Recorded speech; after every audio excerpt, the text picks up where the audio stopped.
Su Tang dan Gu Suifeng tak kuasa menahan diri untuk saling berpandangan.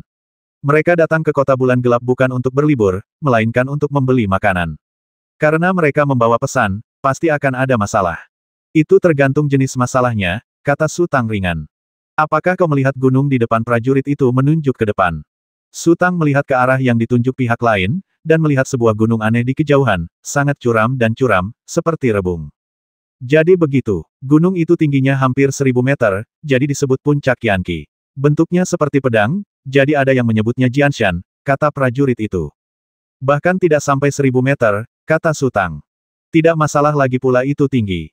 Prajurit itu tertawa. Puncak Qianqi dimiliki oleh keluarga Huai. Keluarga Huai dulunya adalah keluarga paling berkuasa di kota bulan gelap. Namun, setengah tahun yang lalu, keluarga Huai pergi melaut untuk memburu seekor binatang laut yang ganas. Tanpa diduga, binatang laut itu maju dalam pertempuran, dan badai menerjang. Hampir semua kultivator keluarga Huai musnah, hanya beberapa pelayan yang berhasil lolos.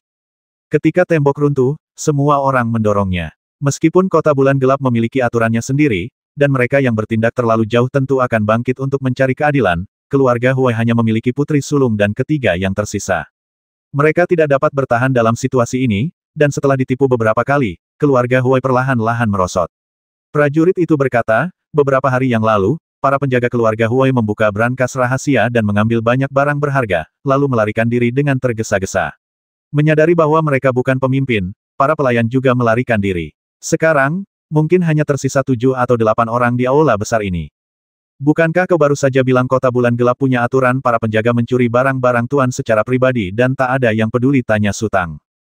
Hanya sedikit orang yang memenuhi syarat untuk menegakkan keadilan. Para pengawal keluarga Huai mengambil barang-barang itu dan menyerahkan diri kepada mereka.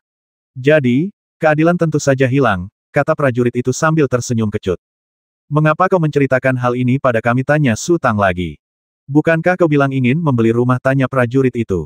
Putri sulung dan ketiga keluarga Huai tahu bahwa jika mereka terus seperti ini, kekayaan mereka yang sedikit itu cepat atau lambat akan ditelan oleh orang lain. Mereka berencana menjual puncak Qianqi dan meninggalkan kota bulan gelap untuk pergi ke tempat lain. Oh, Su Tang langsung tertarik. Namun, meskipun ia merasa dirinya kaya, membeli seluruh gunung rasanya tidak cukup. Pasti mahal sekali, kan? Harganya selangit, nona muda bilang cuma 30.000 koin emas, kata prajurit itu. 30.000, Su Tang tercengang. Berapa harga telur di sini, tanya Gu Suifeng cepat-cepat. 2 tembaga, kata prajurit itu. Gunungnya besar sekali, dan banyak rumah di atasnya, tapi cuma dijual 30.000, apa giliran kita, tanya Gu Suifeng penasaran. Su Tang melirik Gu Suifeng. Pria tua ini benar-benar tahu segalanya. Jika Anda ingin memahami ekonomi suatu tempat dengan cepat, cara termudah untuk memulai adalah dengan melihat indikator ekonominya. Indikator ekonomi yang penting adalah telur, daging nangui, daging sapi, beras, dan tepung. Lahan seluas itu, yang dijual seharga puluhan ribu telur, praktis gratis. Tidak bisa dijual, desah sang prajurit. Awalnya, nona muda ingin menjualnya seharga 900.000, tetapi Tuan Gu dari Menara Tianji mengatakan tidak ada yang boleh membelinya. Membelinya berarti menjadi musuh Menara Tianji. Akibatnya, nona muda itu menurunkan harganya setiap hari, dan bahkan hingga hari ini, masih belum terjual. Menara Tianji, itu adalah persekutuan samurai pengembara. Su Tang mengerti. Ternyata mereka berasal dari industri yang sama. Apa sebenarnya dendam antara Menara Tianji dan keluarga Huai? Keluarga Huai sudah dalam keadaan seperti ini, mengapa kalian masih mempersulit mereka? Hati Tuan Gu terkenal karena dendamnya, kata prajurit itu. Menara Tianji pernah melamar keluarga Huai, tetapi ditolak oleh orang tua keluarga Huai. Tuan Gu juga pernah menggoda putri ketiga keluarga Huai dalam keadaan mabuk, dan kebetulan bertemu dengan putri tertua keluarga Huai dan para pengawalnya. Ia tidak hanya dipukuli, tetapi juga diterbukai dan dibuang ke selokan. Kejadian itu menyebabkan keributan besar saat itu, dan begitulah perseteruan itu dimulai. Sepertinya Menara Tianji cukup kuat. Kalau tidak mengizinkan orang lain membeli, tidak akan ada yang berani membelinya, tanya Gu Suifeng. Bukannya aku tidak berani, kata prajurit itu. Dulu, setiap kali ada masalah di kota bulan gelap, keluarga-keluarga itu akan duduk dan membicarakannya perlahan. Jika aku mundur selangkah hari ini, maka kalian harus memberiku mundur selangkah besok. Muka diberikan oleh orang lain. Tidak ada akhir yang baik untuk selalu berusaha menjadi yang terbaik. Ambil contoh keluarga Huai. Jika mereka tidak begitu mendominasi di masa lalu, mereka tidak akan berada dalam masalah yang begitu besar sehingga semua orang akan berlomba-lomba untuk menginjak-injak mereka. Apakah kamu kenal seseorang dari keluarga Huai, tanya Su Tang.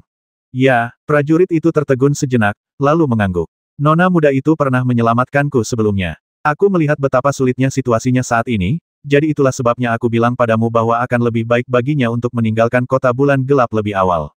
Jika dia tinggal lebih lama, dia mungkin akan mendapat masalah. 30.000 koin emas Su Tang masih sedikit ragu. Benar, kata prajurit itu, tetapi nona muda punya satu permintaan. Mereka harus dikawal ke kota Jingtao sebelum akta kepemilikan dapat ditukar. Ayo kita ke sana dan melihatnya, kata Su Tang. Su Tang dan yang lainnya berjalan menuju puncak Qianqi. Prajurit itu memperkenalkan sejarah keluarga Huai sambil berjalan. Dahulu kala, keluarga Huai sangat makmur, tetapi kota bulan gelap pada saat itu tidak stabil, dan keluarga Huai berjuang terlalu keras. Dalam generasi lelaki tua keluarga Huai, ada 7 saudara laki-laki dan 2 saudara perempuan, tetapi pada akhirnya, hanya lelaki tua itu yang selamat untuk memulai sebuah keluarga. Lelaki tua itu memiliki 3 putra dan 1 putri, dan setelah lebih dari 10 tahun bertempur, hanya putra tertua dan putri bungsu yang tersisa. 2 putra lainnya tewas dalam konflik, dan beberapa istri tewas dalam sebuah serangan. Dalam generasi ini, ada 2 cucu laki-laki dan 2 cucu perempuan. Setengah tahun yang lalu, mereka membawa praktisi keluarga untuk berburu binatang laut, tetapi seluruh pasukan musnah. Hanya 2 cucu perempuan yang tinggal di rumah yang selamat. Ekspresi prajurit itu penuh dengan desahan. Ia berkata bahwa lelaki tua dari keluarga Huai sering berkata bahwa kultivasi itu seperti medan perang, jika kau tidak maju, kau akan mati. Sekarang, ia akan bertarung dengan siapapun yang ia tangkap, dan pada akhirnya, keluarga Huai akan musnah. Memandang gunung dan menunggang kuda, puncak Qianqi tampak tak jauh, tetapi butuh waktu hampir 1 jam untuk berjalan kaki ke kaki gunung. Dari jarak dekat, puncak Qianqi tidak terlalu curam, karena sudut pandangnya kurang baik dari kejauhan. Ada tembok tinggi di depan mereka, meliuk ke depan di kedua sisinya, seolah-olah mengelilingi seluruh puncak Qianqi. Tak terlihat ujungnya, Su Tang dan yang lainnya masuk ke sebuah restoran di jalan dan melihat ke dalam dari lantai 2. Mereka mendapati bahwa dasar tembok itu jauh dari kaki gunung, sekitar 5 atau 600 meter jauhnya. Tidak ada apa-apa di dalamnya, hanya sehelai rumput hijau yang lembut. Di tengahnya terdapat tangga batu yang rapi, mengarah ke gunung bagaikan tangga menuju surga. Bahkan ada air terjun, tetapi volume airnya sangat kecil, seperti pita perak yang menggantung di rerumputan. Gunung itu rimbun dan hijau, ditumbuhi rumput dan pepohonan. Su Tang langsung jatuh cinta pada pandangan pertama. Apakah tanah di dalam tembok itu tempat tinggal keluarga Huai? Tanya Su Tang. Ya, prajurit itu mengangguk. Su Tang diam-diam mendecak lidahnya takjub. Wawasannya tidaklah sempit. Ia telah berkelana ke banyak kota dan bertemu banyak anak dari keluarga kultivasi, seperti keluarga Si di kota Hongye, keluarga Wan di kota Feilu, dan sebagainya. Namun, rumah mereka tidak kalah jauh dari rumah keluarga Huai. Sungguh berani, kata Su Tang. Keluarga Huai adalah keluarga terkuat di kota bulan gelap, kata prajurit itu. Pertama, semua orang bilang akan jatuh terlalu mudah, kan? Su Tang agak skeptis. Semua ini karena ketidakmampuan para keturunan untuk memenuhi harapan, kata sang prajurit. Patua keluarga Huai dipromosikan menjadi Grandmaster di usia 20-an, dan setiap generasi semakin rendah kualitasnya dibandingkan generasi sebelumnya. Di antara generasi muda, hanya putri tertua yang dipromosikan menjadi Grandmaster. Kedua tuan muda itu jauh tertinggal. Para upeti dan pengawal keluarga Huai hanya melayani keluarga Huai sebagai bentuk penghormatan kepada Patua. Karena Patua telah tiada, mereka pun bubar. Berapa banyak praktisi hebat yang ada di kota bulan gelap? Tanya Su Tang. Kultivator agung maksudmu? Leluhur agung, desah prajurit itu. Jika aku bisa menjadi leluhur agung, aku pasti sudah meninggalkan kota bulan gelap sejak lama. Apa gunanya tinggal di sini? Berkultivasi membutuhkan urat spiritual, dan hanya ada 2 di sekitar kota bulan gelap: punggungan bordir absolut dan gunung lava. Energi spiritual punggungan bordir absolut sangat tipis, terkadang melahirkan beberapa binatang spiritual dan beberapa herba, hampir tidak cukup untuk memenuhi kebutuhan semua orang. Energi spiritual gunung lava sangat kaya, tetapi ada api di mana-mana sejauh 1000 mil, jangankan binatang spiritual, bahkan sehelai rumput pun tidak ada. Sebagai leluhur agung yang bermartabat, betapa nyamannya bergabung dengan sekte lain dan disembah. Mengapa tinggal di tempat terkutuk ini? Jadi, kota bulan gelap itu tempat yang terjebak. Gu Suifeng bingung. Tapi kulihat ada cukup banyak orang di kota ini. Ada puluhan ribu hektar lahan pertanian subur di daerah pegunungan Juexiu, yang dengan mudah dapat menghidupi ratusan ribu orang. Soal bercocok tanam, baiklah, kita akan melakukannya selangkah demi selangkah. Sang prajurit tersenyum dan berkata, lakukan saja. Aku merasa tempat ini bagus, kata Su Tang. Haha, itu baru sekarang. Kalau kau datang lebih dari 20 tahun yang lalu, sulit untuk mengatakannya. Kata prajurit itu, ku dengar dari orang-orang tua bahwa kota bulan gelap saat itu kacau balau. Kau harus tidur dengan satu mata terbuka dan satu mata tertutup. Kau tidak berani minum atau berteman, atau kau akan mati tanpa tahu bagaimana kau mati. Setiap pagi, akan ada puluhan mayat di jalanan dan ganggang, terkadang ratusan dalam sehari. Sangat berantakan. Ya, prajurit itu menarik napas dalam-dalam dan merenung sejenak. Berkat kakek Huai, beliau mengumpulkan beberapa kultivator di sini dan memaafkan aturan yang kokoh. Jika kita bertemu di Juexiu Ridge atau Gunung Lava, kita akan membalas dendam dan keluhan kita. Kita bisa bertarung sesuka hati, tak seorang pun akan peduli. Tapi di kota bulan gelap, tak seorang pun boleh menghabisi tanpa pandang bulu, kalau tidak mereka akan menjadi musuh kita. Kakek Huai berkata bahwa mereka yang datang ke kota bulan gelap adalah jiwa-jiwa yang menyedihkan. Mereka tidak akan mampu menyeberangi lautan, atau mereka telah mendapat masalah dan tidak punya pilihan selain melarikan diri ke sini. Jadi, janganlah ada yang bersikap sombong. Prajurit itu melanjutkan, ketika pertempuran pecah di kota, pembunuhan akan menjadi gila dan tidak akan ada batasnya. Setiap orang memiliki orang tua, istri, dan anak-anak, jadi mereka harus selalu meninggalkan tempat yang aman bagi keluarga mereka. Jika tidak, hidup akan terlalu melelahkan dan terlalu sulit. Tuan Huai benar sekali, kata Su Tang. Ia mengira Tuan Huai orang yang berapi-api, tetapi ia tidak menyangka Tuan Huai memiliki wawasan seperti itu. Aturan besi yang kita buat saat itu tidak hanya menyelamatkan seluruh kota, tua maupun muda, tetapi juga keturunan keluarga Huai, kata prajurit itu. Kalau tidak, puncak Yanqi pasti sudah diduduki sejak lama, dan nona-nona tertua dan ketiga pasti sudah haha. Tuan, Anda harus berhati-hati.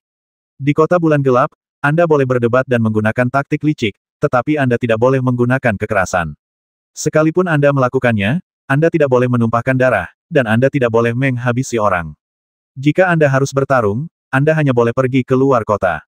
Setelah kembali ke hotel, tubuh Mei Fei pulih hanya dalam beberapa jam, seolah-olah tidak terjadi apa-apa. Lagi pula, ia adalah seorang Grandmaster, dan fisiknya jauh lebih kuat daripada yang lain. Su Tang dan Gu Suifeng bergantian menceritakan apa yang baru saja mereka lihat dan dengar.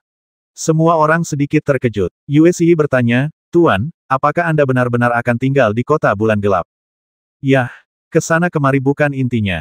Kita butuh tempat tinggal sendiri, kata Su Tang. Lagi pula, harganya sangat murah. Kalau ada masalah dan harus pergi, kita bisa pergi kapan saja. 30.000 koin emas untuk membeli gunung tandus itu tidak murah, kata Zhao Dalu. Ia belum melihatnya, tetapi berdasarkan akal sehat, gunung yang bisa dibeli dengan 30.000 koin emas pasti tidak terlalu bagus. Apa bagusnya tempat ini, tanya Yue Xi. Fengshan dan Danau Daguangming memang tempat yang bagus, tapi apa yang bisa kamu beli dengan 30.000 koin emas kalau ke sana, tanya Su Tang sambil tersenyum. Yue Xi berhenti berbicara dan menundukkan kepalanya sambil berpikir. Entahlah kalau di tempat lain, tapi di Fengshan emas hampir sama dengan tembaga dan besi tua, kata Gu Suifeng perlahan. Tuan, karena keputusannya sudah dibuat, Pan Le dan saya akan berkeliling dan mencari tahu apa yang terjadi di sini. Kita tidak bisa hanya mendengarkan orang itu saja, kata Yue Xi. Baiklah, Su Tang mengangguk. Yue Xi dan Pan Le meninggalkan hotel dan baru kembali malam harinya. Dari segi populasi saja, kota malam gelap tidak kalah dengan ibu kota provinsi lainnya, dengan lebih dari 100.000 penduduk. Di sana juga terdapat banyak kultivator, dengan hampir 100 master. Namun, yang aneh adalah hanya ada 3 Grand Master di seluruh kota. Salah satunya bermarga Huai, kakek dari keluarga Huai, yang lainnya bermarga Gu, Tuan Gu dari Menara Tianji, dan yang lainnya bermarga Chen, kepala keluarga kultivator. Karena keterbatasan waktu dan fakta bahwa mereka baru saja tiba di kota bulan gelap dan memiliki sedikit teman, Yue Xi dan Pan Le hanya mendapat gambaran umum dan kekurangan informasi berharga apapun. Ketika Yue Xi dan Pan Le meninggalkan kamar Su Tang untuk beristirahat, Su Tang mengerutkan kening dan berpikir keras. Gu Suifeng sedang memikirkan sesuatu, tetapi ketika melihat ekspresi Su Tang, ia bertanya dengan rasa ingin tahu, apa yang sedang kau pikirkan? Apakah sesulit itu untuk menjadi seorang Grandmaster? Su Tang berkata lembut, hanya ada 3 Grandmaster di antara lebih dari 100 Grandmaster. Rasio ini agak terlalu rendah. Tidak rendah, desah Gu Suifeng. Menjadi Grandmaster itu mudah. Sekalipun bakatmu kurang, asalkan kamu bekerja keras dan berusaha, kamu pasti akan mencapai level Grandmaster. Menjadi Grandmaster jauh lebih sulit. Butuh waktu, tempat, dan orang yang tepat. Semua ini tidak boleh terlewatkan. Oh, Su Tang mengangkat kepalanya dan menatap Gu Suifeng. Mari kita bicara tentang waktu yang tepat. Gu Suifeng berhenti sejenak. Kau butuh bakat, talenta, dan pemahaman. Pada tahap ini, kerja keras hanya bisa menebusnya sampai batas tertentu. Dengan kata lain, jika kau terlahir sebagai domba, seberapa sering kau berlatih menggigit, kau tidak akan menjadi serigala. Bagaimana dengan keuntungan geografis, tanya Su Tang. Nona Bao dan yang lainnya adalah contoh bagaimana menguasai urat spiritual. Setahu saya, di antara para petapa yang berkelana di dunia, tampaknya hanya ada satu leluhur agung. Gu Suifeng berkata, urat spiritual adalah fondasi seorang kultivator. Jika tidak, urat spiritual akan menjadi seperti rumput liar yang tak berakar. Ketika para kultivator berebut uang atau artefak spiritual, mereka umumnya akan menahan diri, tetapi dalam hal urat spiritual, itu adalah pertarungan sampai mati. Bukankah kau telah menghancurkan istana Baihua dan Sekte Hongyang setelah 1 atau 2 tahun? Jika kau kembali dan memeriksanya, tempat itu pasti akan dikuasai oleh kultivator lain. Su Tang mengangguk sambil mendengarkan. Tanpa urat spiritual, mustahil menjadi seorang kultivator hebat. Gu Suifeng berkata, kultivator hebat berlatih meditasi di gua-gua mereka. Ketika mereka mencapai keadaan hening dan merindukan gerakan, mereka pergi berjalan-jalan. Ketika mereka lelah dan letih, mereka mendapatkan lebih banyak wawasan. Ketika mereka mencapai keadaan bergerak dan merindukan ketenangan, mereka kembali ke gua-gua mereka, menyingkirkan semua gangguan dan berlatih menyendiri. Ada siklus ketegangan dan relaksasi, mendapatkan wawasan di luar dan kembali ke rumah untuk bermeditasi, seperti pergantian musim semi dan musim gugur, seperti terbit dan terbenamnya matahari dan bulan. Inilah yang disebut kultivasi, inilah siklus alam. Kultivasi selalu tumbuh seperti ini, satu siklus demi satu siklus. Kau tak akan menjadi kultivator hebat dengan berkelana, dan kau juga tak akan menjadi kultivator hebat dengan bersembunyi di gua dan berlatih keras. Gu Suifeng berkata, itulah sebabnya aku menggunakan Nona Bao sebagai contoh. Kebanyakan pertapa berhenti di tingkat Grandmaster. Tentu saja, aku tahu mereka punya keyakinan dan misi masing-masing, mencari guru takdir mereka. Haha, aku penasaran berapa banyak orang dengan bakat luar biasa yang tertunda seperti ini. Lalu apa arti keharmonisan antar manusia, tanya Su Tang. Tidak ada kekurangan keharmonisan di antara manusia, kata Gu Suifeng sambil tersenyum. Tidak kekurangan. Su Tang sedikit bingung. Jika kau kehabisan ramuan, seseorang akan membuatnya untukmu. Jika kau tidak memiliki senjata spiritual yang sesuai, seseorang akan membuatnya untukmu. Jika kau kesal, seseorang akan menghiburmu. Jika kau ingin mundur, seseorang akan melindungimu. Jika kau menghadapi bahaya yang tak tertahankan, seseorang akan membantumu mengatasi kesulitan. Gu Suifeng berkata, jika kau memiliki semua yang kau butuhkan, kau secara alami dapat fokus pada kultivasi. Aku tahu kau sudah mendapatkan banyak dari istana Baihua dan gerbang Hongyang, tapi cara itu tidak akan bertahan lama. Kalau kau terlalu lama berjalan di tepi sungai, kakimu akan basah. Sekalipun kau merampok 100 kali dan selalu berhasil, asalkan kau gagal 100 kali, semua usahamu sebelumnya akan sia-sia. Gu Suifeng melanjutkan, sebanyak apapun kau merampok saat ini, itu tidak bisa dianggap memanfaatkan orang lain, seperti kata Nona Xiang Wen. Kau harus punya akar dan jaringan sendiri, agar kau bisa bertahan lama. Su Tang merenung cukup lama, lalu berkata lembut, Tuan Gu, terima kasih banyak. Jangan sungkan, kita semua keluarga. Gu Suifeng tampak sangat senang. Ia menyukai perasaan bisa menjawab keraguan orang lain. Keesokan paginya, semua orang bangun dan sarapan. Su Tang berjalan ke jendela dan memandang ke kejauhan. Ia tampak sedang memikirkan sesuatu dan tidak berbicara. Tiba-tiba, sesosok di jalan menarik perhatiannya. Seorang wanita berkostum merah, menunggang kuda seputih salju, berjalan perlahan ke arahnya. Gaun merah dan kuda putihnya membuatnya sangat menarik perhatian. Ada juga seorang prajurit yang berlari kecil di belakangnya. Dia adalah Zhou Xiaodong, pemandu kami kemarin. Kota Darkmoon tidak memiliki toko kereta kuda, dan kereta kuda hampir tak terlihat di jalanan, meskipun kudanya berlimpah. Menurut Zhou Xiaodong, kota Darkmoon perlahan berkembang dari fondasi sebuah desa kecil. Karena kurangnya perencanaan terpadu dan lingkungan yang selalu bergejolak, infrastrukturnya berantakan. Bahkan jalanan terkadang lebar, terkadang sempit. Jika dua gerbong kereta melaju saling mendekat di tempat sempit, pasti akan terjadi kemacetan. Oleh karena itu, salah satu aturan yang ditetapkan oleh kakek dari keluarga Huai adalah mobil tidak boleh dikendarai di jalanan. Bahkan untuk keluarga-keluarga tersebut, setiap keluarga hanya boleh menggunakan satu gerbong kereta. Kemarin, Su Tang menginstruksikan Zhou Xiaodong untuk memberitahu keluarga Huai bahwa ia berencana membeli puncak Qianqi. Jika memungkinkan, kedua belah pihak sebaiknya saling menghubungi terlebih dahulu. Zhou Xiaodong membawa keluarga Huai ke sini pagi-pagi sekali, dan dia sangat teliti. Namun, wajah Su Tang menjadi sedikit muram, dan matanya dingin. Tak lama kemudian, terdengar ketukan di pintu. Su Tang masih melihat keluar. Gu Suifeng bergegas mendekat dan mendorong pintu hingga terbuka. Tuan Gu, ini putri sulung keluarga Huai. Nona, ini Tuan Gu. Mereka ingin membeli puncak Qianqi, Zhou Xiaodong memperkenalkan. Nona Huai ada di sini, silakan masuk, kata Gu Suifeng cepat-cepat. Putri sulung keluarga Huai ini memiliki alis, mata, dan kulit yang indah, tetapi dagunya agak lebar. Meskipun membuatnya tampak lebih khas, hal itu justru mengurangi kecantikannya. Ia memiliki tubuh yang eski dengan bagian depan yang menonjol dan punggung yang melengkung. Jika skornya 100, ia seharusnya berada di antara 80 dan 90 poin, yang dianggap sebagai kecantikan yang baik. Setelah masuk dan duduk, kedua belah pihak bertukar basa-basi singkat sebelum putri sulung keluarga Huai mulai berbicara. Tuan Gu, Xiao Dong juga bilang kemarin, kan saya menjual puncak Yanqi dengan harga murah, tapi ada syaratnya. Gu Suifeng melirik Su Tang dan melihat Su Tang masih diam. Ia merasa bingung, tetapi pihak lain sudah mulai berbicara, jadi seseorang harus mengambil alih. Nona Huai, maksud Anda? Namaku Huai Jing, panggil saja aku Xiao Jing. Putri sulung keluarga Huai tersenyum dan berkata, aku baru akan memberikan surat kepemilikannya setelah kau mengantar kami ke kota Jingtao dengan selamat. Boleh.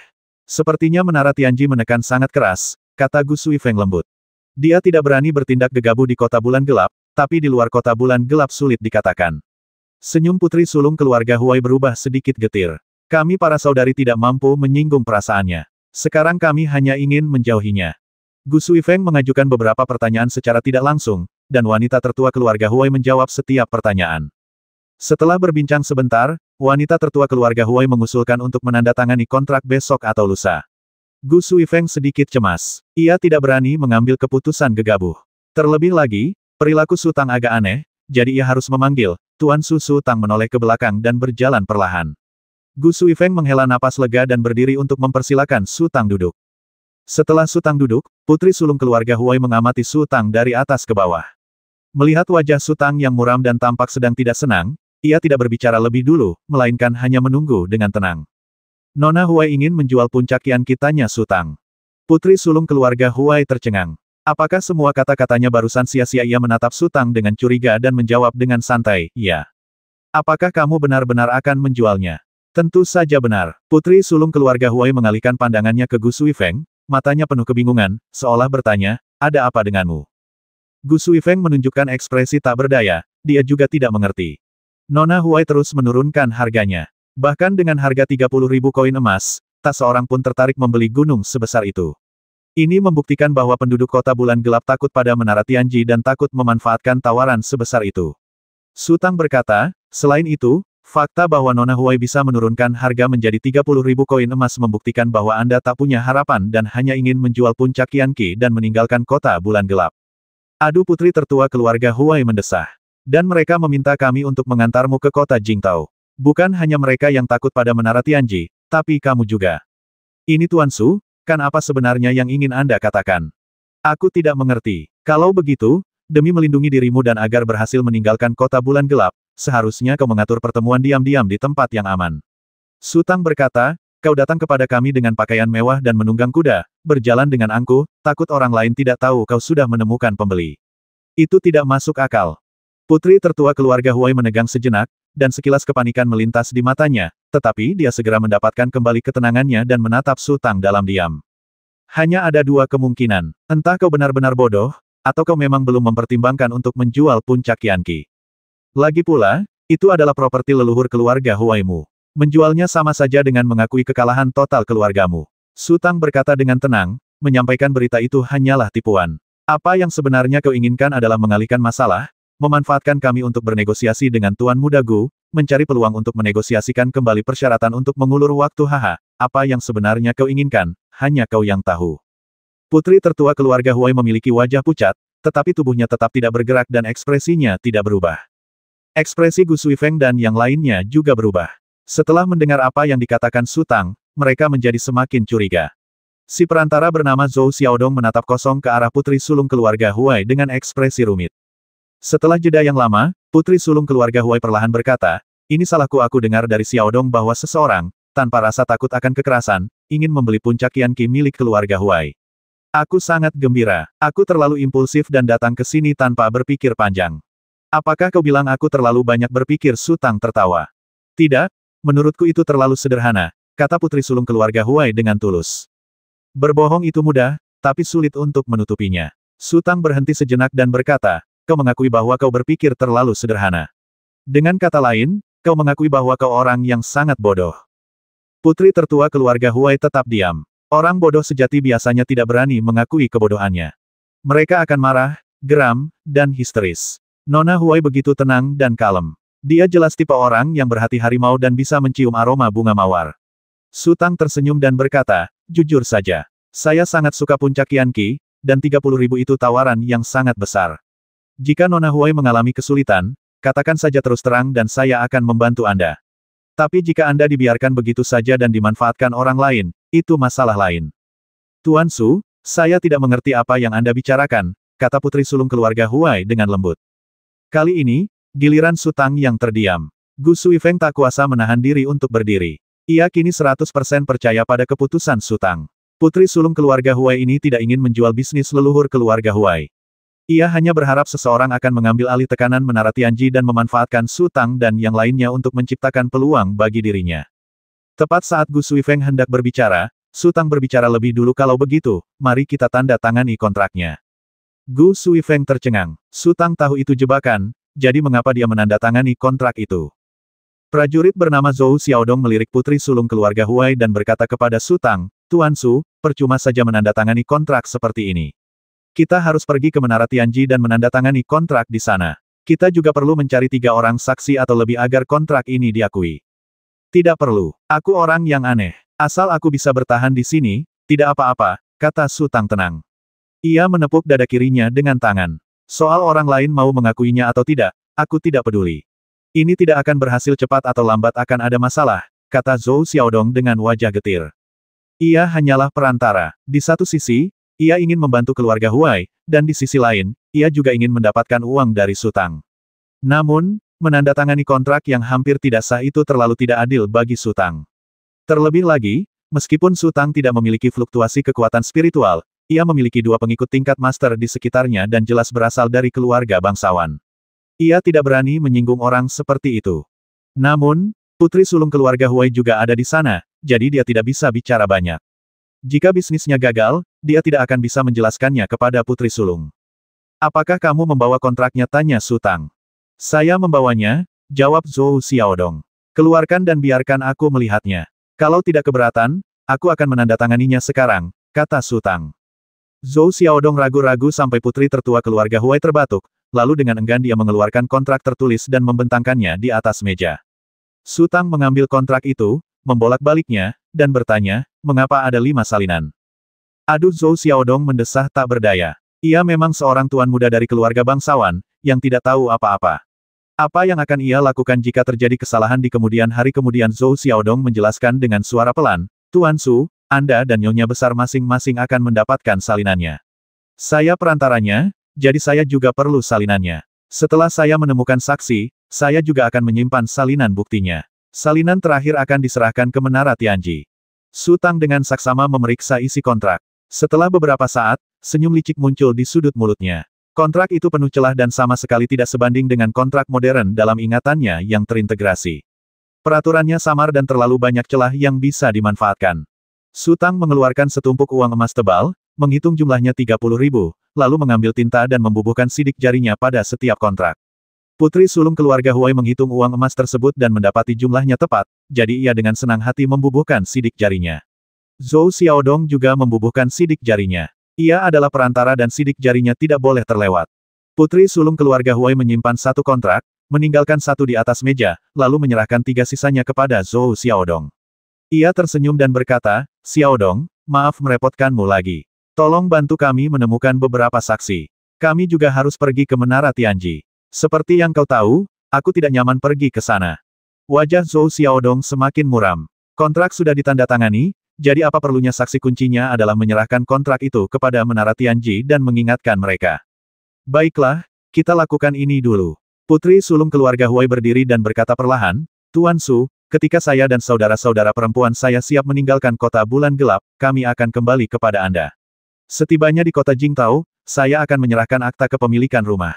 Nona Huai, kau masih belum mengerti betapa besar kesempatan yang kau lewatkan. Su Tang menguap, malas, aku tidak akan mengantarmu.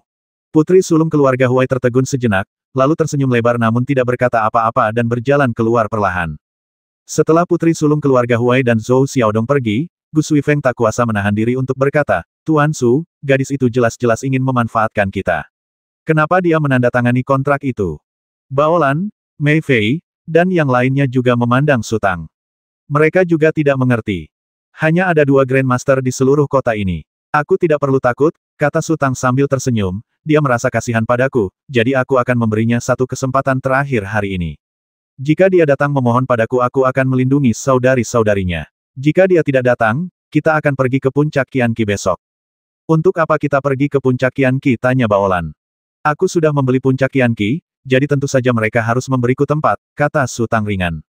Gu Suifeng mengambil kontrak itu dan mengamatinya sejenak. Tidak tertulis bahwa dia akan memberikan kita tempat itu setelah menandatangani kontrak dan dia hanya bilang bahwa dia akan memberikan kita sertifikat kepemilikannya hanya setelah kita mengirimkannya ke kota Jingtao.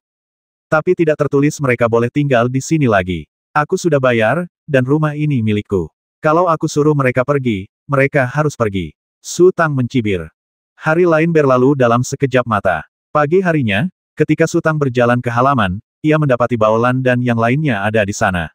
Mereka sedang mengobrol dengan suara pelan. Su Tang tersenyum dan berkata, putri sulung keluarga Huai tidak ada di sini.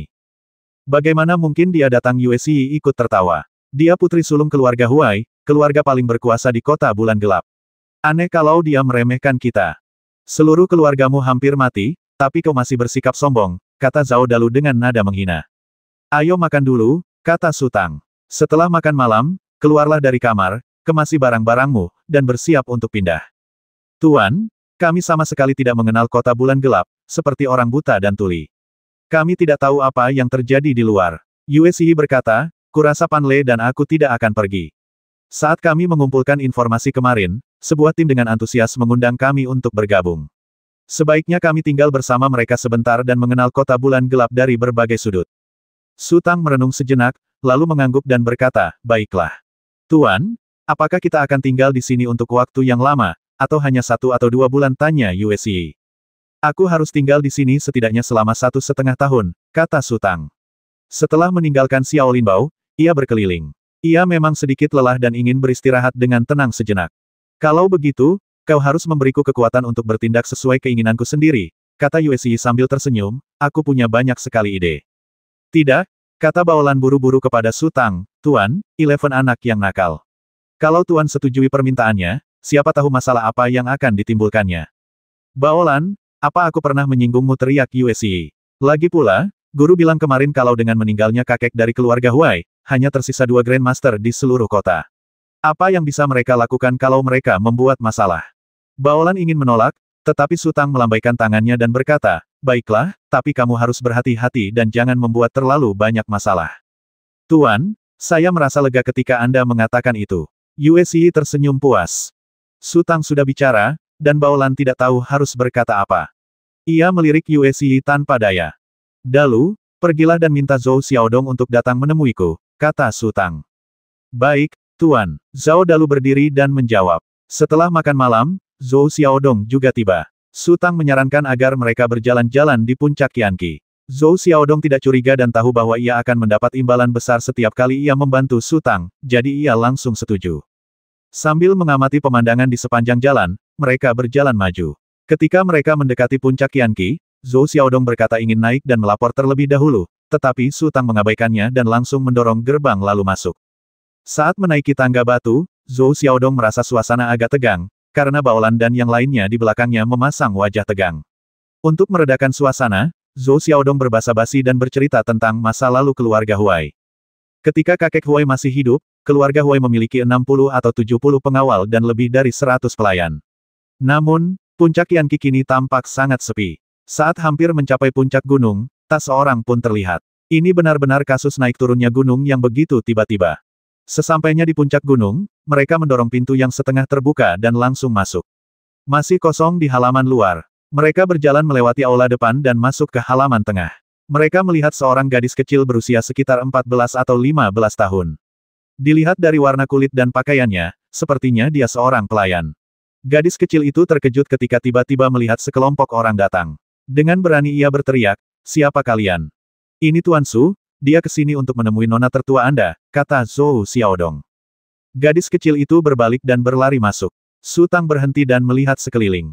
Musim dingin sudah dekat, dan halaman penuh dengan daun-daun berguguran. Tak seorang pun membersihkannya, dan suasananya suram. Tak lama kemudian, putri sulung keluarga Huai muncul dengan cepat dari belakang.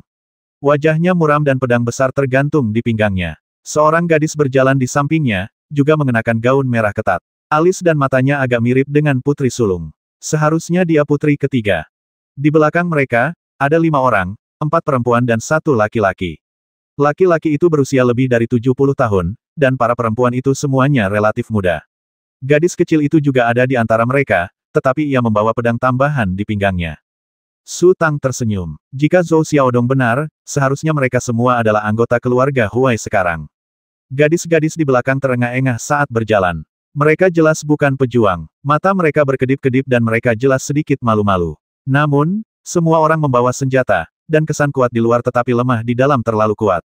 Tuan Su, apa maksud Anda putri sulung keluarga Huai meninggikan suaranya?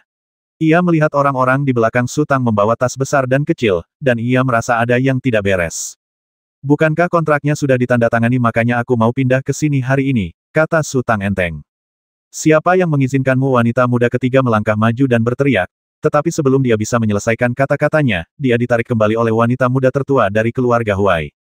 Tuan Su, kami telah sepakat bahwa Anda baru akan memberikan akta kepemilikan setelah Anda mengirim kami ke kota Jingtao, kata putri sulung keluarga Huai dengan suara berat. Waktu ketika kamu memberiku surat kepemilikan dan waktu ketika aku pindah adalah 2 hal yang berbeda, kata Su Tang. Bagaimana mungkin keduanya berbeda hanya setelah akta kepemilikan diberikan kepadamu? Puncak Yanqi akan menjadi milikmu, kata putri sulung keluarga Huai dengan nada balas dendam. Kamu harus memberiku surat kepemilikan sebelum aku bisa pindah. Apakah itu tertulis di kontrak? Tanya Su Tang. Kamu putri sulung keluarga Huai memucat, lalu cepat-cepat memikirkan solusi tapi tidak tertulis kamu bisa langsung pindah. Ya, tidak apa-apa kalau aku tidak menulisnya, dan tidak apa-apa kalau aku tidak menulisnya juga. Terserah aku, kata Su Tang. Tuan Su, Anda menindas saya. Putri sulung keluarga Huai itu perlahan mengepalkan tangannya, dadanya naik turun. Aku hanya ingin tinggal di rumahku sendiri. Apa itu terlalu berlebihan, kata Su Tang sambil tersenyum. Saat itu, 2 guk-guk hitam besar berlari keluar dari halaman belakang. Guk-guk itu merasakan ada yang tidak beres di udara dan mulai menggonggong ke arah Su Tang dan yang lainnya. Raungan sebuah bayangan hitam melesat keluar dari aula depan dengan raungan rendah. Ghost Mastiff adalah binatang buas yang terkenal. Kedua guk-guk besar itu begitu ketakutan hingga kaki belakang mereka lemas. Mereka berbalik dan merangkak, merintih, lalu lari ke halaman belakang. Gadis-gadis itu juga ketakutan dan meringkuk bersama sambil berteriak, tetapi kedua wanita muda dari keluarga Huai berhasil tetap tenang. Langit menggelap sesaat, dan elang raksasa Chu Zonbao terbang menuju halaman belakang. Kemudian terdengar teriakan dari halaman belakang. Elang raksasa itu terbang ke udara, menjatuhkan seekor guk-guk besar berdarah, berputar lagi, dan terbang kembali ke halaman belakang. Kak, kami tidak akan menjualnya lagi. Kembalikan uang emas itu kepada mereka. Wanita muda ketiga tidak takut dengan darah itu dan berteriak keras. Putri sulung keluarga Huai ragu-ragu sejenak, lalu mengeluarkan uang kertas emas dari dadanya dan berseru, Xiaodong, kemarilah dan kembalikan uang emas itu kepada mereka. Kalau mau jual, ya jual saja. Kalau nggak mau jual, ya nggak usah jual. Apa kamu benar-benar berpikir matahari berputar mengelilingimu? Mata Su Tang menunjukkan ekspresi jenaka. Tuan Su, jangan bertindak terlalu jauh. Rumah ini bukan milik Anda sampai kontraknya selesai. Jika Anda terus bersikap agresif, kita hanya bisa mengajukan gugatan ke majelis arbitrase. Jika mereka melepaskan saya bisa memberikan puncak Yanqi kepada Anda. Putri sulung keluarga Huai berkata dengan suara berat. Kenapa kamu tidak mengerti? Su Tang menggelengkan kepalanya. Bagaimana panel arbitrase akan melakukan arbitrase sama sekali berbeda dengan bagaimana aku akan bergerak hari ini. Keluar dari sini, ambil uang kotormu. Wanita muda ketiga tak kuasa menahannya lagi. Ia berteriak dan merampas uang emas dari wanita muda tertua keluarga Huai. Dengan lambaian tangannya, uang emas itu berhamburan ke tanah. Kemudian ia menghunus pedang di pinggangnya dan berkata, keluar dari sini sekarang, atau aku tak akan sopan padamu. Keluar, cepat keluar, teriak gadis-gadis di belakang serempak. Putri sulung keluarga Huai meletakkan ujung jarinya di gagang pedang, seolah siap menyerang kapan saja. Su Tang sedikit mengernyit. Mei Fei tiba-tiba melangkah maju dan mengayunkan cambuk. Aura yang bergejolak tak lagi tersembunyi dan menyapu ke sekeliling. Suara itu tiba-tiba berhenti. Meskipun gadis-gadis itu bukan pejuang, mereka bisa merasakan tekanan yang menyesakkan. Putri ketiga keluarga Huai, yang tadi begitu mengesankan, menjadi putus asa dan menatap Mei Fei dengan tatapan kosong.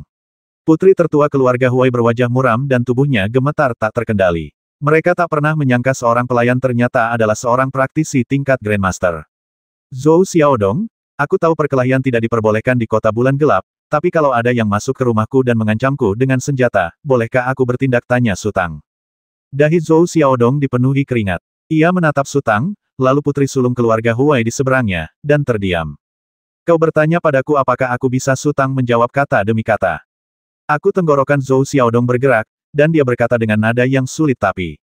Awalnya, aku ingin memberi sedikit ruang gerak, tapi kau terlalu imajinatif. Kau ingin mempertahankan puncak Qianqi, tapi kau juga ingin aku bertarung sampai mati dengan menara Tianji milik Tuan Muda Gu itu. Apa kau pikir yang lain bodoh? Su Tang berkata, ku beri kalian waktu 1 jam.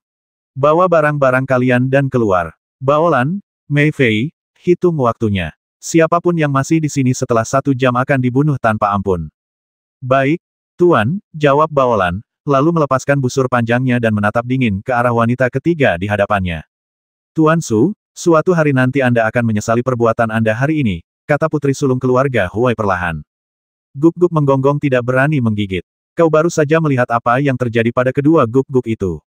Jika kau diam saja dan membawa mereka pergi dari puncak Qianqi, aku pasti akan mengagumimu. Tapi sekarang, kata Su Tang sinis, aku khawatir kau tidak akan punya kesempatan. Putri sulung keluarga Huai mengerutkan bibirnya, perlahan membungkuk, dan memungut uang kertas emas satu persatu. Setelah kapal karam, keluarga Huai terjerumus ke dalam situasi sulit. Para penjaga membuka brankas rahasia, mengosongkan isinya, dan melarikan diri. Kemudian, para pelayan juga mencuri barang-barang. Ia ditipu beberapa kali dan kehilangan banyak uang. Hari ini ia akan diusir dari rumah. Uang kertas emas inilah modal terakhir mereka. Tatapan Su Tang tertuju pada Gu Suifeng. Tuan Gu, ayo kita jalan-jalan ke belakang. Baiklah, jawab Gu Suifeng. Su Tang melangkah maju dan hampir menginjak tangan putri sulung keluarga Huai. Namun, uang kertas emas di tangan putri sulung keluarga Huai diinjaknya dengan erat. Ketika kaki Su Tang terangkat dari tanah, uang kertas emas itu telah berubah menjadi kertas bekas yang pangkemping. Su Tang berjalan goyah, langkahnya terkadang besar dan terkadang kecil. Saat ia berjalan di halaman, setidaknya 7 atau 8 lembar uang emas hancur. Putri sulung keluarga Huai tak pernah mendongak. Ia memunguti semua uang kertas emas yang sudah lusuh, dengan hati-hati memasukkannya ke dalam saku. Lalu ia berkata kepada putri ketiga, adik, ayo pergi. Halaman belakang tampak tak bertembok, dan halaman itu penuh pepohonan. Ada 3 paviliun kecil di depan, dan ada mata air jernih di antara ketiga paviliun tersebut. Air mata air itu mengalir ke dalam hutan. Air terjun yang mereka lihat di kaki gunung seharusnya terbentuk dari mata air tersebut. Angin pegunungan berhembus, menyegarkan seluruh tubuh. Gu Suifeng mendesah, pemandangan di sini sungguh indah. Seandainya ada urat spiritual di sini, pasti akan sempurna. Vena spiritual pasti ada. Su Tang tersenyum. Gu Suifeng tidak mempercayainya dalam hati, tetapi ia tidak ingin berdebat dengan Su Tang. Ia menaiki tangga menuju sebuah paviliun, dan memandang dari ketinggian, tepat pada waktunya untuk melihat rumah-rumah dan dermaga di kejauhan. Ini seharusnya kolam pencucian pedang yang disebutkan Zhou Xiaodong. Su Tang duduk malas di dekat mata air. Sebenarnya, kedua nona muda dari keluarga Huai ini tidak mengalami masa-masa mudah. Keluarga mereka telah mengalami musibah. Mereka sama sekali tidak mampu melawan menara Tianji, jadi mereka hanya bisa mencari bantuan dari luar, gumam Gu Suifeng. Kalau mereka cuma mau manfaatin kita, aku nggak akan marah. Intinya, mereka nggak mau kasih imbalan apa-apa, kata Su Tang enteng. Dapat dimengerti bahwa keluarga Huai hanya memiliki puncak Qianqi yang tersisa, kata Gu Suifeng. Apa-apa kau merasa kasihan, tanya Su Tang sambil tersenyum. Belas kasihan agak mewah. Gu Suifeng menarik napas dalam-dalam dan berkata, mari kita cari kesempatan untuk berbicara dengan mereka dan mengusir mereka lebih awal. Itu juga akan dianggap sebagai bantuan bagi mereka. Kita bicarakan nanti saja. Lagi pula tidak ada jadwal pasti untuk pengiriman. Mungkin aku akan sibuk sepanjang waktu dan tidak punya waktu, kata Su Tang ringan. Gu Suifeng tersenyum getir. Ia mengerti. Putri sulung keluarga Huai bersikeras memanfaatkan Su Tang secara cuma-cuma, dan kata-kata kasar putri ketiganya telah membuat Su Tang benar-benar marah. Jadi, Su Tang tidak akan pergi untuk mengusir orang itu. Sekalipun ia setuju, ia mungkin akan menghabisinya di jalan. Lagi pula, kontrak itu tidak memaafkan bahwa tidak seorang pun dari keluarga Huai boleh disakiti. Setelah beberapa saat, Baolan dan Mei Fei datang, dan Baolan berbisik, Tuan, mereka sudah pergi. Zon Bao, awasi mereka, kata Su Tang. Saya tahu, Tuan, jawab Chu Zon Bao, yang sedang duduk di tangga aula belakang. Biarkan si kecil keluar, dia sudah sangat menderita beberapa bulan terakhir, kata Su Tang. Baolan mengangkat kera itu dengan ujung jarinya, dan si kecil perlahan merangkak keluar. Kondisi mentalnya sangat tertekan. Baolan mengeluarkan pil naga dan harimau, lalu terbang ke meja batu di sampingnya sambil memegang pil itu, lalu duduk di sana, menjilati pil itu sesekali. Matanya yang tadinya cerah kini tampak sayu. Mereka telah berada di jalan selama beberapa bulan. Agar dapat mencapai kota bulan gelap secepat mungkin, mereka hanya bisa mengambil jalan utama. Ada banyak pejalan kaki di jalan utama, dan mustahil membiarkan si kecil berkeliaran. Demi menjaga kondisi terbaik, mereka sering tinggal di desa dan kota yang ramai, sehingga mereka hanya bisa membiarkan si kecil bersembunyi. Bisa dibilang, si kecil selalu bersembunyi di tempat gelap. Su Tang samar-samar mengerti bahwa Little Bit, bagaimanapun juga, adalah benih dari pohon takdir. Ia membutuhkan ramuan untuk memulihkan kekuatan spiritualnya, tetapi ia lebih membutuhkan sinar matahari. Sekalipun hanya untuk Little Bit, ia harus membangun rumah. Pada saat ini, guk-guk hantu mastif menyerbu dari sisi Chu Zonbao, berlari riang di dalam hutan, kadang-kadang berlari ke kedalaman hutan, kadang-kadang melompat keluar lagi, mengangkat kaki belakangnya di bawah pohon, dan buang air kecil di kolam. Mengapa orang ini begitu bahagia, tanya Su Tangqi. Mastif hantu itu sangat pintar. Seharusnya dia menyadari bahwa kita mungkin akan tinggal di sini, kata Gu Suifeng. Mastif hantu itu kembali menerjang Su Tang, berlari ke mata air, dan mengangkat kaki belakangnya lagi. Su Tang murka, mengangkat tangannya untuk mengambil kerikil dan membantingkannya ke kepala mastif hantu itu. Si guk-guk hantu mastif merasa kesakitan dan segera berbalik dan melarikan diri ke dalam hutan. Itu menandai wilayahnya sendiri, Gu Suifeng tertawa. Jika berani kencing di air, aku pasti akan mengebiri dia, kata Su Tang. Kebiri tidak akan mempengaruhi buang air kecilnya, kan? Gu Suifeng berkeringat deras. Tuan, haruskah kita menyewa beberapa prajurit pengembara, kata Baolan, akan terlalu kosong jika hanya ada sedikit dari kita. Tidak perlu, kata Gu Suifeng, ada Dahei di langit dan Gui Mao di pegunungan. Keduanya sudah cukup untuk berpatroli di pegunungan. Ini bukan hanya tentang berpatroli di gunung. Mei Fei dan aku baru saja memeriksa. Ada 3 halaman besar dan 3 aula di depan, tengah, dan belakang. Ada juga 6 halaman samping di setiap sisi. Ruang utama dan ruang samping, besar dan kecil, jumlahnya hampir 2 atau 300 ruangan.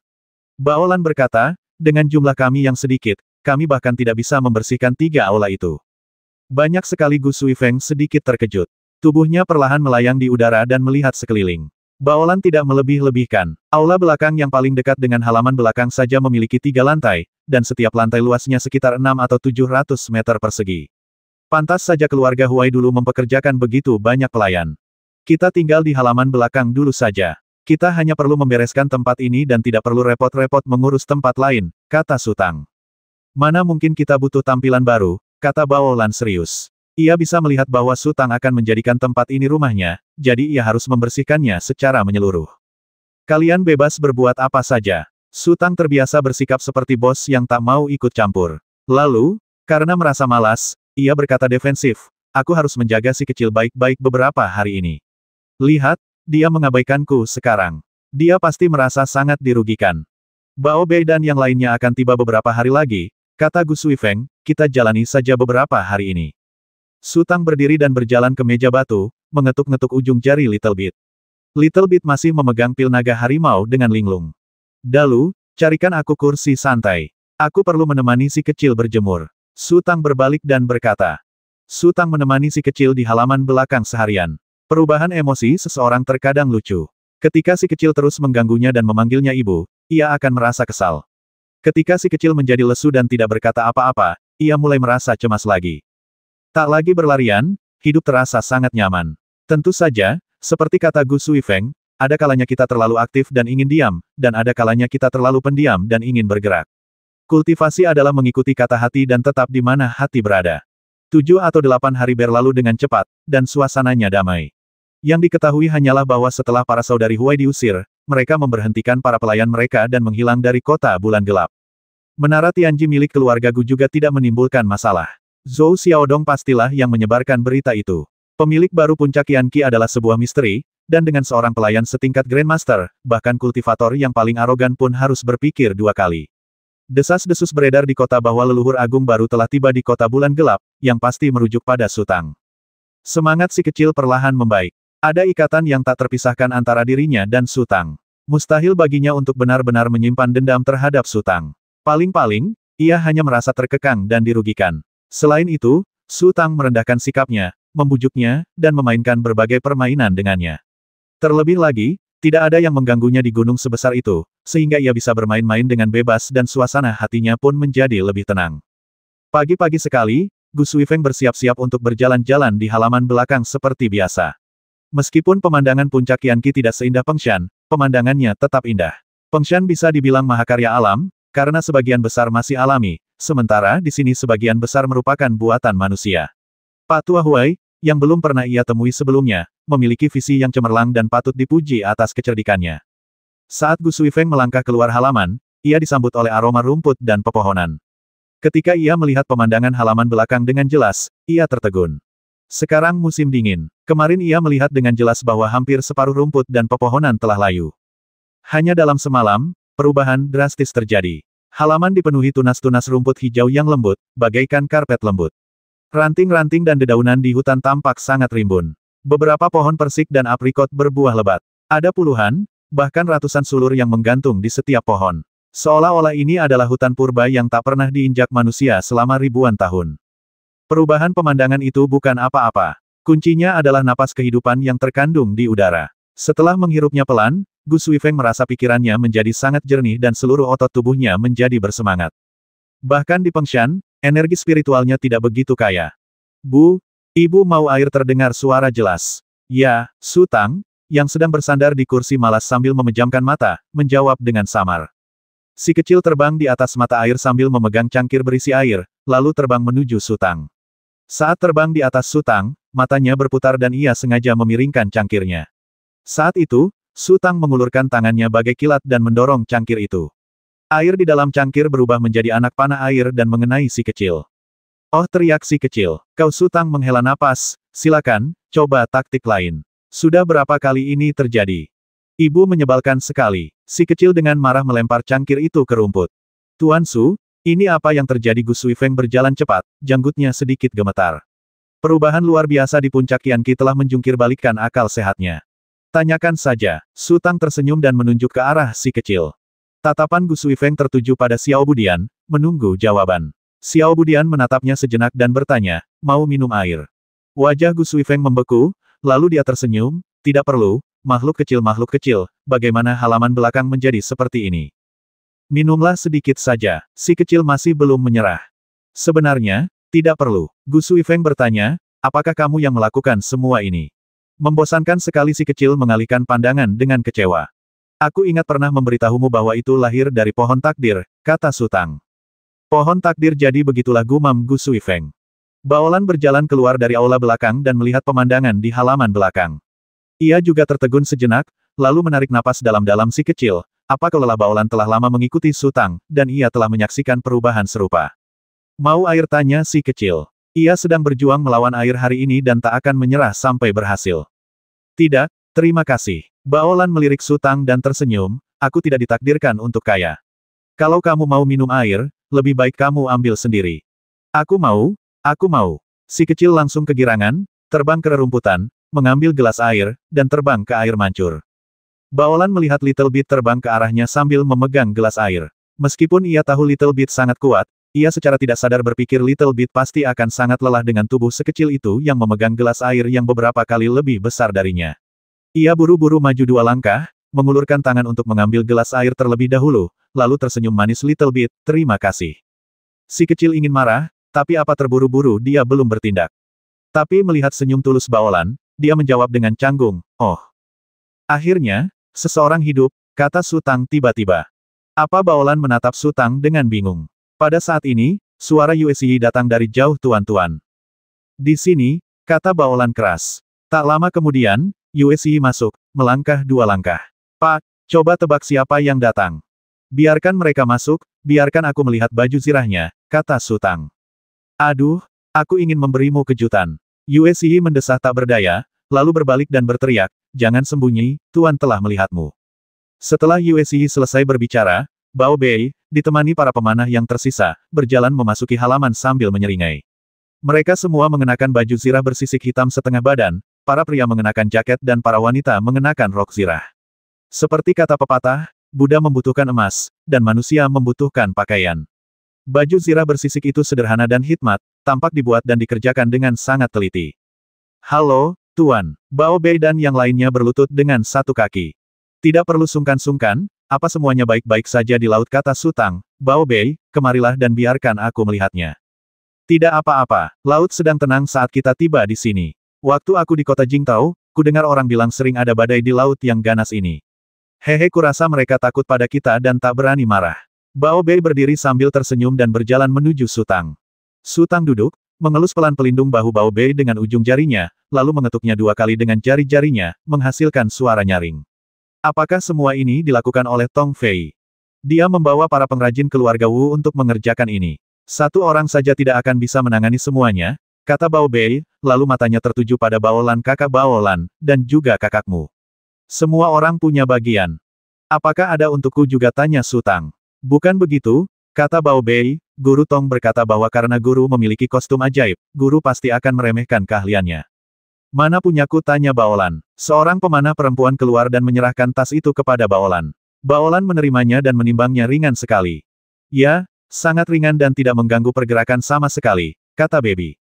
Sayangnya, aku tidak bisa memakainya untuk saat ini, kata Yue Xi. Ada apa, tanya Bao Bei. Gayanya persis sama. Semua orang melihatnya saat kamu turun dari kapal. Kalau aku juga memakainya, yang lain pasti tahu kalau aku sekelas denganmu, kata Yue Xi. Jangan cuma berdiri di sana seperti orang bodoh. Ayo pergi, kata Su Tang, cari kamar yang kamu suka. Su Tang memberi perintah, dan para pemanah yang selamat pun berpencar. Namun, mereka yang dikirim oleh tetua agung semuanya masih muda, penuh energi. Para pria masih memiliki rasa kesopanan. Para gadis berlari ke hutan berdua dan bertiga, tertawa dan bermain.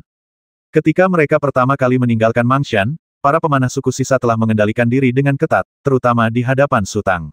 Mereka semua memasang ekspresi serius, menatap lurus ke depan, dan bertindak secara tertib, takut mempermalukan suku sisa Mangshan. Setelah kelompok itu berendam di sumber air panas, wibawa Su Tang telah hancur total, dan kata-kata serta tindakan para gadis menjadi semakin santai, kurang hormat, tetapi lebih intim. Jika Su Tang orang yang kaku, ia pasti akan kesal, tetapi ia memiliki kepribadian yang santai dan tidak pernah menuntut orang lain untuk bersikap hormat. Sebaliknya, ia berpikir semakin alami semakin baik, dan berlutut bolak-balik itu merepotkan. Tuan, saya punya beberapa ide. Yue Xi mendekat ke Su Tang. Katakan padaku, apa idemu, kata Su Tang. Suasana di kota semakin tegang, kata Yue. Mengapa? Semua orang tahu bahwa aturan itu ditetapkan oleh kakek Huai. Sekarang setelah beliau tiada, semua orang pasti skeptis apakah aturan itu masih diperlukan dan berapa lama aturan itu bisa bertahan, kata Yue Xi perlahan.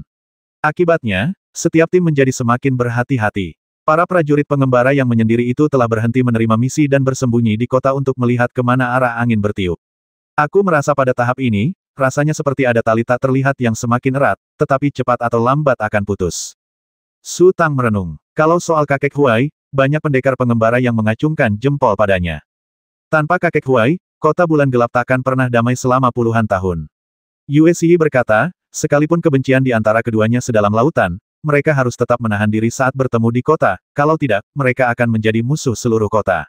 Aturan kakek Huai telah menyelamatkan banyak wanita, anak-anak, lansia, dan anak-anak. Kalau tidak, dengan pembunuhan yang terjadi setiap hari dan tanpa tempat yang aman, kota bulan gelap takkan sejahtera seperti sekarang ini. Tentu saja, sebagian orang menghormatinya, sementara yang lain membencinya. Masalah kakek Huai adalah sifatnya yang keras kepala. Kudengar ketika panel arbitrase pertama kali dibentuk, beliau sering membanting meja dan mengumpat. Bahkan Tuan Gu dari Menara Tianji pun sering merasa terhina karena omelannya. Lagi pula, kakek Huai memang melakukan beberapa hal yang berlebihan, tetapi beliau hanya menindas beberapa orang. Prajurit pengembara tingkat rendah tidak layak menerima campur tangan kakek Huai. Yue Xi melanjutkan, menurutku, beliau punya kelebihan dan kekurangan. Setidaknya, tanpa beliau, aku tidak tahu akan jadi apa kota bulan gelap nanti. Ada apa dengan panel arbitrase, tanya Su Tang. Panel arbitrase terdiri dari 5 orang keluarga Huai, keluarga Chen, keluarga Ding, Menara Tianji, dan grup Nuhai. Yue Xi berkata, pada awalnya, kepala setiap keluarga bertanggung jawab untuk mengadili perselisihan semua orang. Kelompok laut yang mengamuk. 5 keluarga di kota bulan gelap masing-masing mendapat sebidang tanah. Puncak Qianqi milik keluarga Huai, dan jalan dari puncak Qianqi ke Bukit Juexiu juga milik keluarga Huai. Para pejuang pengembara yang ingin pergi ke Bukit Juexiu harus membayar biaya, tetapi sekarang tidak ada yang bertanggung jawab. Yue Xi berkata, Pantai Wanghai adalah wilayah keluarga Chen, termasuk dermaga. Kelompok murka laut dulunya bajak laut, dan kami datang ke kota bulan gelap dengan kapal mereka. Karena itu, kelompok murka laut dan keluarga Chen bertempur dengan sengit. Untuk merebut dermaga Su Tang langsung mengerti. Ya, keluarga Chen ingin mengganggu transportasi, dan kelompok laut marah ingin merebut dermaga, jadi wajar saja mereka akan bertarung. Yue Xi mengangguk. Jangan bicara soal menara Tianji. Keluarga Ding suka berbisnis. Setidaknya 40% toko di kota bulan gelap dimiliki oleh keluarga Ding. Kamu baru saja bilang kamu punya beberapa ide, kata Su Tang. Tuan, semua orang berusaha sekuat tenaga untuk menahan diri, tetapi mereka juga kurang percaya diri dengan aturan yang ditetapkan oleh Pak Tua Huai. Jika darah tumpah saat ini, kota malam gelap akan langsung kacau balau. Yue Xi berkata lembut, semua orang tahu manfaat memiliki aturan, jadi tidak ada yang berani bertindak lebih dulu, tidak mau menjadi sasaran kritik publik. Namun, jika seseorang memimpin, semua kebencian yang terkumpul selama bertahun-tahun mungkin akan meledak. Aku bisa menjadi orang pertama itu. Dengan kata lain, kapanpun kau ingin kota bulan gelap kacau, aku bisa mewujudkannya. Benar-benar kacau, pikir Su Tang. Situasi saat ini sangat rapuh. Bahkan, keempat keluarga juga tahu bahwa stabilitas tak lagi bisa dipertahankan. Kekacauan perlahan muncul, tetapi mereka semua berharap dapat menundanya sebisa mungkin. Mungkin sekarang berbeda dengan sebelumnya. Demi membangun fondasi dan menduduki wilayah, mereka berani bertempur sampai mati. Setelah puluhan tahun menikmati kedamaian, ketajaman dan keberanian masa itu telah terkikis oleh waktu. Kepala keluarga Chen, Chen Taibao, adalah yang termuda, hampir berusia 70 tahun.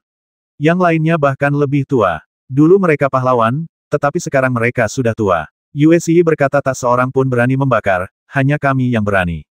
Apa gunanya kekacauan bagi kita? Gu Suifeng mengerutkan kening. Tentu saja ada manfaatnya, kata Yue Xi, jika tidak ada kekacauan itu akan membawa banyak kerugian bagi kita. Oh, ceritakan padaku, kata Su Tang. Tidak ada yang memperhatikan kami akhir-akhir ini. Sebagian karena situasi saat ini sangat istimewa, dan sebagian lagi karena mereka ingin mengetahui asal-usul kami. Ini bukan berarti mereka menerima kami. Yue Xi berkata, ada banyak prajurit pengembara di kota bulan gelap. Perkiraan awal menyebutkan jumlahnya lebih dari 10.000, jauh melebihi jumlah di kota-kota lain. Itulah sebabnya jalan menuju keluarga Huai disebut Jalan Emas. Ada biaya masuk dan keluar. Keluarga Huai tidak perlu melakukan apapun, dan mereka bisa mendapatkan 500.000 hingga 600.000 yuan setahun hanya dari jalan ini. Tidak ada yang mengawasi kita sekarang karena mereka mengawasi kita. Tuan, tahukah Anda mengapa Tuan Muda Gu dari Menara Tianji ingin merebut puncak Qianqi? Dari utara sini, hingga ke sungai Siushui dan Yiziling, wilayah ini milik puncak Qianqi. Puncak ini menguasai hampir sepertiga Jalan Emas. Ini fakta yang tak tertulis. Apakah kita menginginkan Jalan Emas? Jika tidak, mempertahankan satu puncak saja akan membuat kita terlihat bersalah dan penakut. Orang-orang cenderung menindas yang lemah dan takut pada yang kuat. Jika mereka memaksa masuk, kita bahkan mungkin akan menyerahkan puncak Qianqi. Yue Xi melanjutkan, jika kita melakukannya, itu tidak sah. Lagi pula, kita orang luar, jadi keempat keluarga itu mungkin akan bersatu untuk menghadapi kita. Su Tang dan Gu Suifeng saling berpandangan. Mereka terkejut dengan penampilan Yue Xi. Sosok Gu Suifeng perlahan melayang ke udara, lalu ia melihat ke utara dan bergumam, menyeberangi sungai itu. Apakah pegunungan itu sama dengan yang di atas? Apakah melintasi wilayah seluas itu? Harganya sudah turun menjadi 30.000. Kenapa Tuan Gu dari Menara Tianji tidak membelinya? Tanya Su Tang. Bukannya dia tidak mau membelinya, tapi Nona Huai yang tidak mau menjualnya. Yue Xi berkata, kurasa keempat keluarga sudah menghubungi Nona Huai, tapi dia dengan tegas menolak menjual puncak Qianqi kepada mereka. Oh, dan kudengar kematian keluarga Huai ada yang mencurigakan, setidaknya ada hubungannya dengan grup Nuhai dan Menara Tianji. Oh, Su Tang tertegun. Kelompok laut marah sangat mengenal wilayah laut. Mungkin mereka memasang jebakan. Lagi pula, lelaki tua dari keluarga Huai adalah seorang Grandmaster, dan mereka memburu binatang laut. Mengingat situasinya kritis, mereka seharusnya bisa melarikan diri, kata Yue Xi. Itu belum tentu benar, kata Gu Suifeng sambil melayang turun, setiap orang punya hati yang protektif. Orang tua dari keluarga Huai mungkin memilih bertarung sampai mati dengan monster laut itu demi menyelamatkan anaknya. Hehe, aku hanya menebak. Yue Xi tersenyum. Tapi, belum ada yang kembali. Kurasa ini pasti masalah yang sangat rumit. Kudengar semasa hidup Tuan Huai, beliau sangat perhatian dan percaya pada pengawal keluarga Huai. Pasti ada beberapa pengawal setia di antara mereka. Saat keluarga Huai sedang kesulitan, beliau malah pergi tanpa jejak dan mencuri semua barang dari brankas rahasia. Aku sungguh tak percaya Tuan Huai bisa seburuk itu. Maksudmu? Mata Su Tang berbinar, putri tertua keluarga Huai menyadari ada yang mencurigakan di kapal karam itu, jadi para penjaga pergi ke 4 keluarga lainnya untuk mempersiapkan masa depan. Seharusnya begitu, kata Yue Xi. Jangan bilang Tuan Huai punya reputasi baik.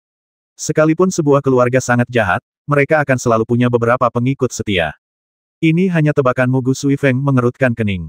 Kurasa tebakan Eleven cukup tepat. Su Tang berkata perlahan, aku selalu bertanya-tanya, dengan keluarganya yang tewas tragis dan hanya 2 saudara perempuan yang tersisa, apa yang mungkin dia lakukan? Setelah menandatangani kontrak denganku, seharusnya dia langsung memintaku untuk mengawal mereka ke kota Jingtao. Aku sangat kesal saat itu. Jika mereka benar-benar bersedia menyerahkan puncak Qianqi kepadaku, aku bisa membantu mereka sekali saja. Mereka bermimpi memanfaatkan kita tanpa imbalan. Sekarang sepertinya aku masih agak dangkal. Mereka tidak ingin pergi. Di satu sisi, mereka tidak ingin menyerahkan harta warisan keluarga Huai, dan di sisi lain, itu karena mereka merasa punya kekuatan untuk menghadapi orang-orang dari 4 keluarga lainnya. Akar masalahnya terletak pada para penjaga itu. Tuan, jadi, kekacauan sangat bermanfaat bagi kita. Yue Xi berkata, Anda pernah memberitahu kami bahwa Little Bit adalah urat spiritual yang berjalan. Sekarang Anda ingin tinggal di sini selamanya dan membiarkan Little Bit mengubah hutan puncak Qianqi.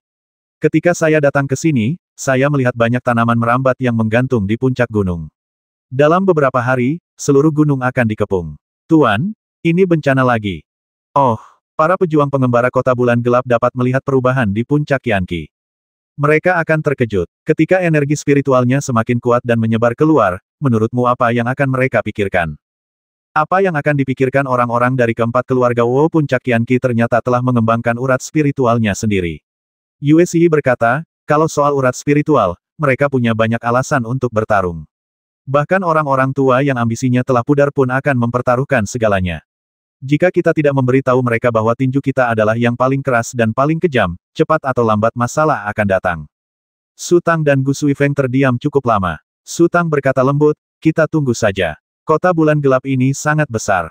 Kalau sampai benar-benar kacau, siapa tahu berapa banyak orang yang akan mati. Sebut saja Su Tang munafik atau terlalu berhati lembut, ia selalu punya prinsip. Ketika bertemu seseorang yang menunjukkan permusuhan atau mengancam, ia pasti akan bersikap kejam. Namun, ia sungguh tak tega mengambil inisiatif untuk memulai bencana yang melibatkan seluruh kota. Tuan, Anda terlalu berhati lembut, kata Yue Xi sambil tersenyum kecut, bahkan jika kita tidak melakukan apapun, kota bulan gelap akan tetap kacau, dan saat itu kita mungkin berada dalam posisi yang sangat pasif. Tuan, Anda baik hati. Apakah Anda pikir semua orang seperti Anda dan suka membuat masalah, kata Baolan. Eleven telah melakukan pekerjaan yang hebat. Su Tang melambaikan tangannya. Hanya dalam beberapa hari ini, kau sudah mendapatkan pemahaman yang mendalam tentang situasi di kota bulan gelap. Ini di luar dugaanku. Tapi kau tidak mendengarkanku. Yue Xi kembali tersenyum getir. Saat mereka memutuskan untuk bersatu melawan kita, semuanya sudah terlambat. Tuan, ada puluhan ribu prajurit pengembara di kota ini. Kalau begitu, mari kita bersiap untuk kedua situasi itu, kata Su Tang perlahan. Baolan, ambil beberapa kursi dan kita bahas ini. Lebih dari sebulan berlalu dalam sekejap mata, dan perubahan di puncak Qianqi semakin nyata. Rumah-rumah di puncak, yang awalnya samar-samar terlihat dari kaki gunung, kini tertutup hutan lebat. Ribuan tanaman merambat menjuntai dari puncak, beberapa di antaranya telah mencapai ketebalan 1 meter, bagaikan ular raksasa ganas yang tak terhitung jumlahnya. Energi spiritual di puncak Qianqi menjadi lebih intens. Baolan dan yang lainnya menemukan bahwa selama mereka tetap berada di puncak, bahkan jika mereka hanya berjalan-jalan santai, efek latihan mereka justru lebih baik daripada meditasi mereka sebelumnya. Dengan kata lain, itu setara dengan berlatih tanpa henti setiap hari dan malam. Jika mereka bermeditasi di sini, hasilnya akan lebih baik lagi, dan kemajuan mereka akan meningkat pesat. Su Tang tahu karakteristik Xiao Budian, tetapi ia tidak menyangka Xiao Budian akan begitu kuat. Dulu, mereka selalu berkelana dan tidak pernah tinggal di satu tempat terlalu lama. Tentu saja, mereka tidak punya pilihan karena masalah selalu menyertai mereka. Mereka hanya bisa terus maju. Sesekali, ketika mereka sudah up di suatu tempat, Su Tang akan dengan tegas menahan Xiao Budian karena takut menarik perhatian orang lain. Oleh karena itu, pengaruh Little Bit terhadap lingkungan sekitarnya tidak terlalu terasa. Baru setelah Su Tang naik pangkat menjadi Grandmaster, vegetasi di sekitarnya tiba-tiba berubah. Kini, Su Tang tidak lagi mengganggu Little Bit. Gunung itu begitu luas sehingga Little Bit bebas mengutak-atiknya. Ia bahkan bermain-main dengan Little Bit dan meminta Little Bit menggunakan cambuk ajaibnya untuk membuat pepohonan di puncak Qianqi lebih semarak dan spiritual. Hasilnya, hanya dalam waktu sebulan lebih, puncak Qianqi mengalami transformasi yang luar biasa. Su Tang benar-benar mengerti mengapa pohon takdir memiliki pengaruh yang begitu besar pada Sekte Alam. Jika Sekte Alam memiliki pohon takdir, maka seluruh lautan hijau yang luas akan berubah. Pepohonan yang tumbuh di puncak Qianqi akan tunduk pada kendali Xiao Budian, dan tanaman merambat yang tak terhitung jumlahnya dapat berubah menjadi tentakel yang mengerikan kapan saja. Puncak Qianqi telah menjadi formasi besar yang menggabungkan serangan dan pertahanan. Gu Suifeng adalah orang yang paling memenuhi syarat untuk membuat penilaian. Ia mengatakan bahwa energi spiritual puncak Qianqi jauh lebih rendah daripada Gunung Fengshan, dan wilayahnya juga sangat kecil. Namun, baru beberapa hari jika mereka terus berjalan selangkah demi selangkah, mungkin tempat suci lain untuk berkultivasi akan muncul. Perubahan di puncak Qianqi juga telah mengangkat status Xiao Budian. Dulu, semua orang hanya menganggap Xiao Budian sebagai putri Su Tang, dan itu saja. Kini, Xiao Budian telah membantu mereka semua, membuat masa depan mereka lebih cerah, dan mentalitas mereka pun berubah secara alami. Jika kita urutkan dengan cermat, di bawah Su Tang adalah Mei Fei. Meskipun Mei Fei sangat rendah hati, hanya mengikuti Su Tang sepanjang hari dan tak pernah terlibat, bagaimanapun juga, ia adalah seorang Grandmaster, dan tak seorang pun berani meremehkan kekuatannya. Di bawah Mei Fei adalah Gu Suifeng. Gu Suifeng sudah tua, dan pengetahuannya mendalam. Banyak orang senang mendengarkan kisahnya tentang para kultivator hebat, mengharapkan bimbingannya. Di bawah Gu Suifeng adalah Bao Lan, yang telah bersama Su Tang paling lama dan merupakan pemimpin kuartet kecil tersebut.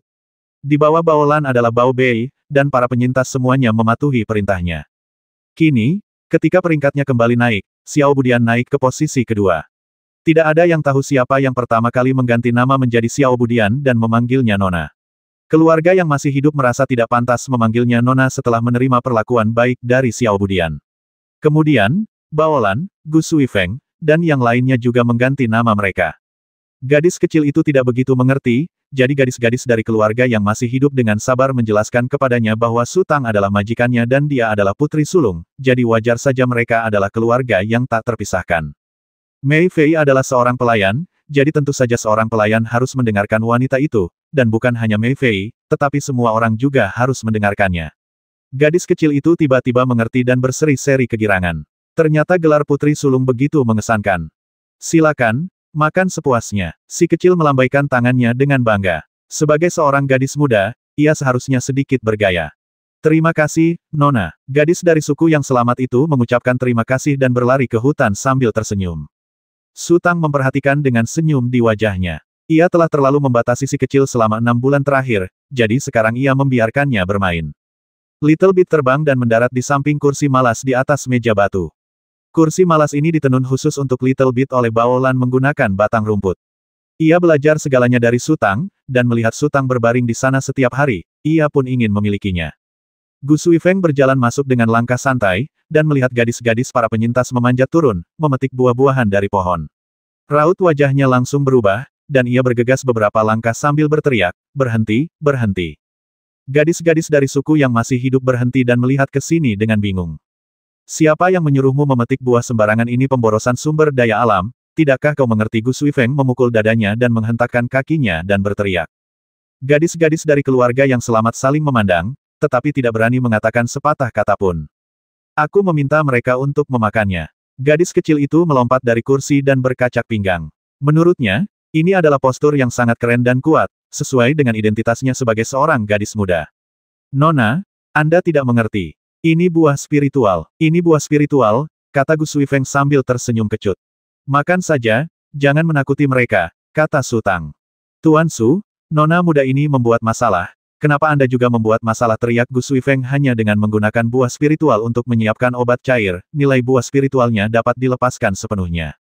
Kami tidak punya apoteker di sini. Su Tang tiba-tiba teringat sesuatu. Oh, Tuan Gu, saya ingat Anda pernah mengatakan sebelumnya bahwa Anda adalah murid Sikong Xingye. Wajah Gu Suifeng memerah. Aku hanya ingin menggunakan nama senior Sikong untuk menakut-nakutimu. Namun, aku memang mendapat bimbingan dari senior Sikong. Setelah senior Sikong meninggal, beliau mempercayakan beberapa pengawalnya kepadaku. Sayangnya, aku tidak bisa melindungi keluarga Wu. Aku bersumpah untuk membalas dendam kepada mereka. Lalu apakah kamu tahu cara membuat obat? Tanya Su Tang. Gu Suifeng tertegun sejenak, lalu menggelengkan kepalanya dan berkata, tidak, tapi kalau aku menemukan apoteker, aku bisa membantunya mencapai tingkat yang lebih tinggi dalam waktu singkat. Kau yakin? Tanya Su Tang. Aku tidak punya kemampuan lain. Aku tidak berbakat, juga tidak beruntung. Aku baru tercerahkan ketika aku tua, Tapi ada satu hal yang tak bisa kau bandingkan denganku. Gu Suifeng tersenyum dan berkata, itu ingatan fotografisku. Senior Sikong mengizinkanku membantu di apotek, dan aku sudah membaca beberapa buku di kamarmu. Membuat obat tidak sulit, 99%-nya terletak pada formula, dan aku punya bimbingan, haha. Bagaimana jika kamu yang membuat obatnya, kata Su Tang. Tidak, Gu Suifeng menggelengkan kepalanya berulang kali, membuat obat tidak semudah itu.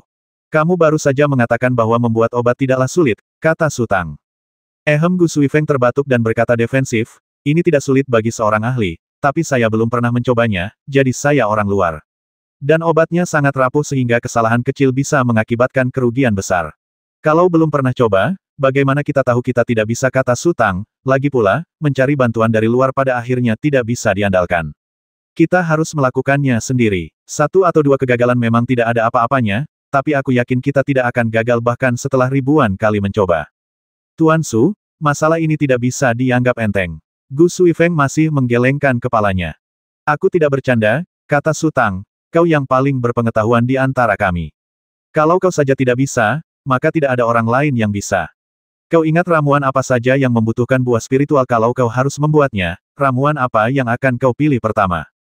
Ada banyak buah spiritual yang dibutuhkan, puluhan jumlahnya. Gu Suifeng berkata, jika aku datang aku pasti akan menyiapkan bubuk embun surgawi kelas 9. Lalu embun surgawi kelas 9 akan menyebar, kata Su Tang, kalian, petik semua buah spiritual itu dan berikan kepada Tuan Gu. Jangan main-main, teriak Gu Suifeng cepat-cepat, buah spiritual sulit didapat, kau tidak boleh menyia-nyiakannya seperti ini. Sebelum Gu Suifeng sempat menyelesaikan kalimatnya, Su Tang mengedipkan mata pada Xiao Budian, yang mengangkat tangannya dan mengayunkan cambuknya. Ujung cambuk itu dengan cepat memanjang dan mengenai pohon aprikot, dan buah aprikot merah di pohon itu jatuh ke rerumputan seperti tetesan air hujan. Wajah Gu Suifeng langsung memucat. Ia hanyalah seorang anak kecil. Jika itu orang lain, ia pasti sudah melompat-lompat dan mengumpat. Namun sesaat kemudian, mata Gu Suifeng mulai terbelalak, karena ia melihat pohon aprikot itu tumbuh dengan kecepatan yang tak terlihat oleh mata terbuka. Kemudian, kuncup-kuncup bunga yang tak terhitung jumlahnya muncul, dan bunga-bunga aprikot itu perlahan mekar dan layu. Dalam sekejap mata, ratusan buah aprikot bulat muncul di puncak pohon, dan warnanya perlahan berubah dari hijau menjadi merah cerah. Gu Suifeng hampir tak percaya. Ia tahu buah spiritual yang muncul di sini sepenuhnya berkat si kecil, tetapi ia tak pernah menyangka akan semudah ini. Belum lagi buah spiritual, bahkan aprikot dan persik biasa pun tak bisa dipanen terus-menerus. Kenapa kau masih berdiri di sana? Ambil buahnya, kata Su Tang. Anak-anak perempuan dari keluarga yang selamat buru-buru membungkuk dan mencari di rerumputan. Ini pertama kalinya mereka melihat pemandangan aneh seperti itu dan mereka sangat terkejut. Seikat aprikot bundar dibawa ke meja batu. Ditumpuk bersama, jumlahnya hampir 100. Gu Suifeng terdiam. Apakah ini buah spiritual yang langka? Ngomong-ngomong, Tuan Gu, aku punya ide, kata Su Tang. Ide apa? Tanya Gu Suifeng dengan nada sulit. Kita harus mengirim orang ke Menara Tianji untuk memberikan beberapa tugas tingkat tinggi dan mengumpulkan berbagai macam tanaman obat. Su Tang berkata, tentu saja, tanaman obat itu harus digali beserta akar dan tanahnya. Tanaman obat itu tidak boleh rusak. Selama tanaman obat itu tidak mati ketika sampai di sini, anak-anaknya bisa menghidupkannya kembali. Gu Suifeng kembali terdiam dan menatap Su Tang dengan tatapan kosong. Ia bukannya kurang pengalaman, melainkan kurang inspirasi dan kesempatan. Ide-ide Su Tang membuatnya langsung memikirkan banyak hal. Dengan nutrisi energi spiritual, kualitas ramuan-ramuan itu juga akan meningkat, kan, kata Su Tang, kalau begitu, pil dan obat cair yang kita buat pasti yang terbaik di dunia. Hebat, hebat. Gu Suifeng tak kuasa menahan diri untuk berteriak, lalu membungkuk dalam-dalam kepada Su Tang. Aku mengerti sekarang, tak ada yang namanya keberuntungan di dunia ini. Kau pasti punya pikiran super untuk mencapai apa yang kau miliki hari ini. Setidaknya aku tak pernah menyangka kau bisa melakukan ini.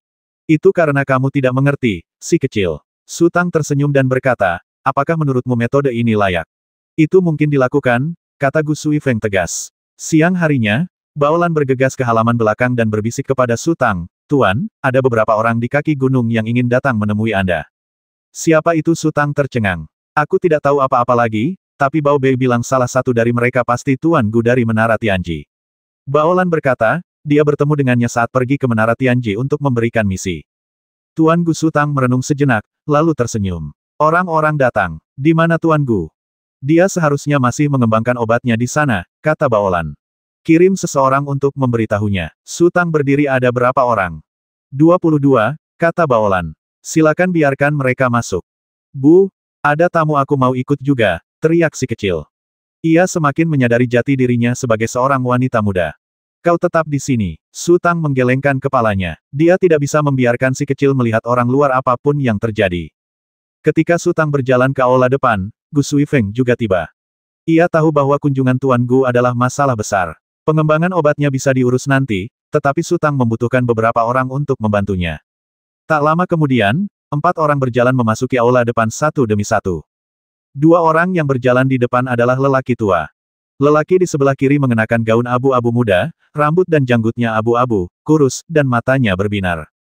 Lelaki tua di sebelah kanan bertubuh gempal, setengah botak, dan memancarkan aura keagungan.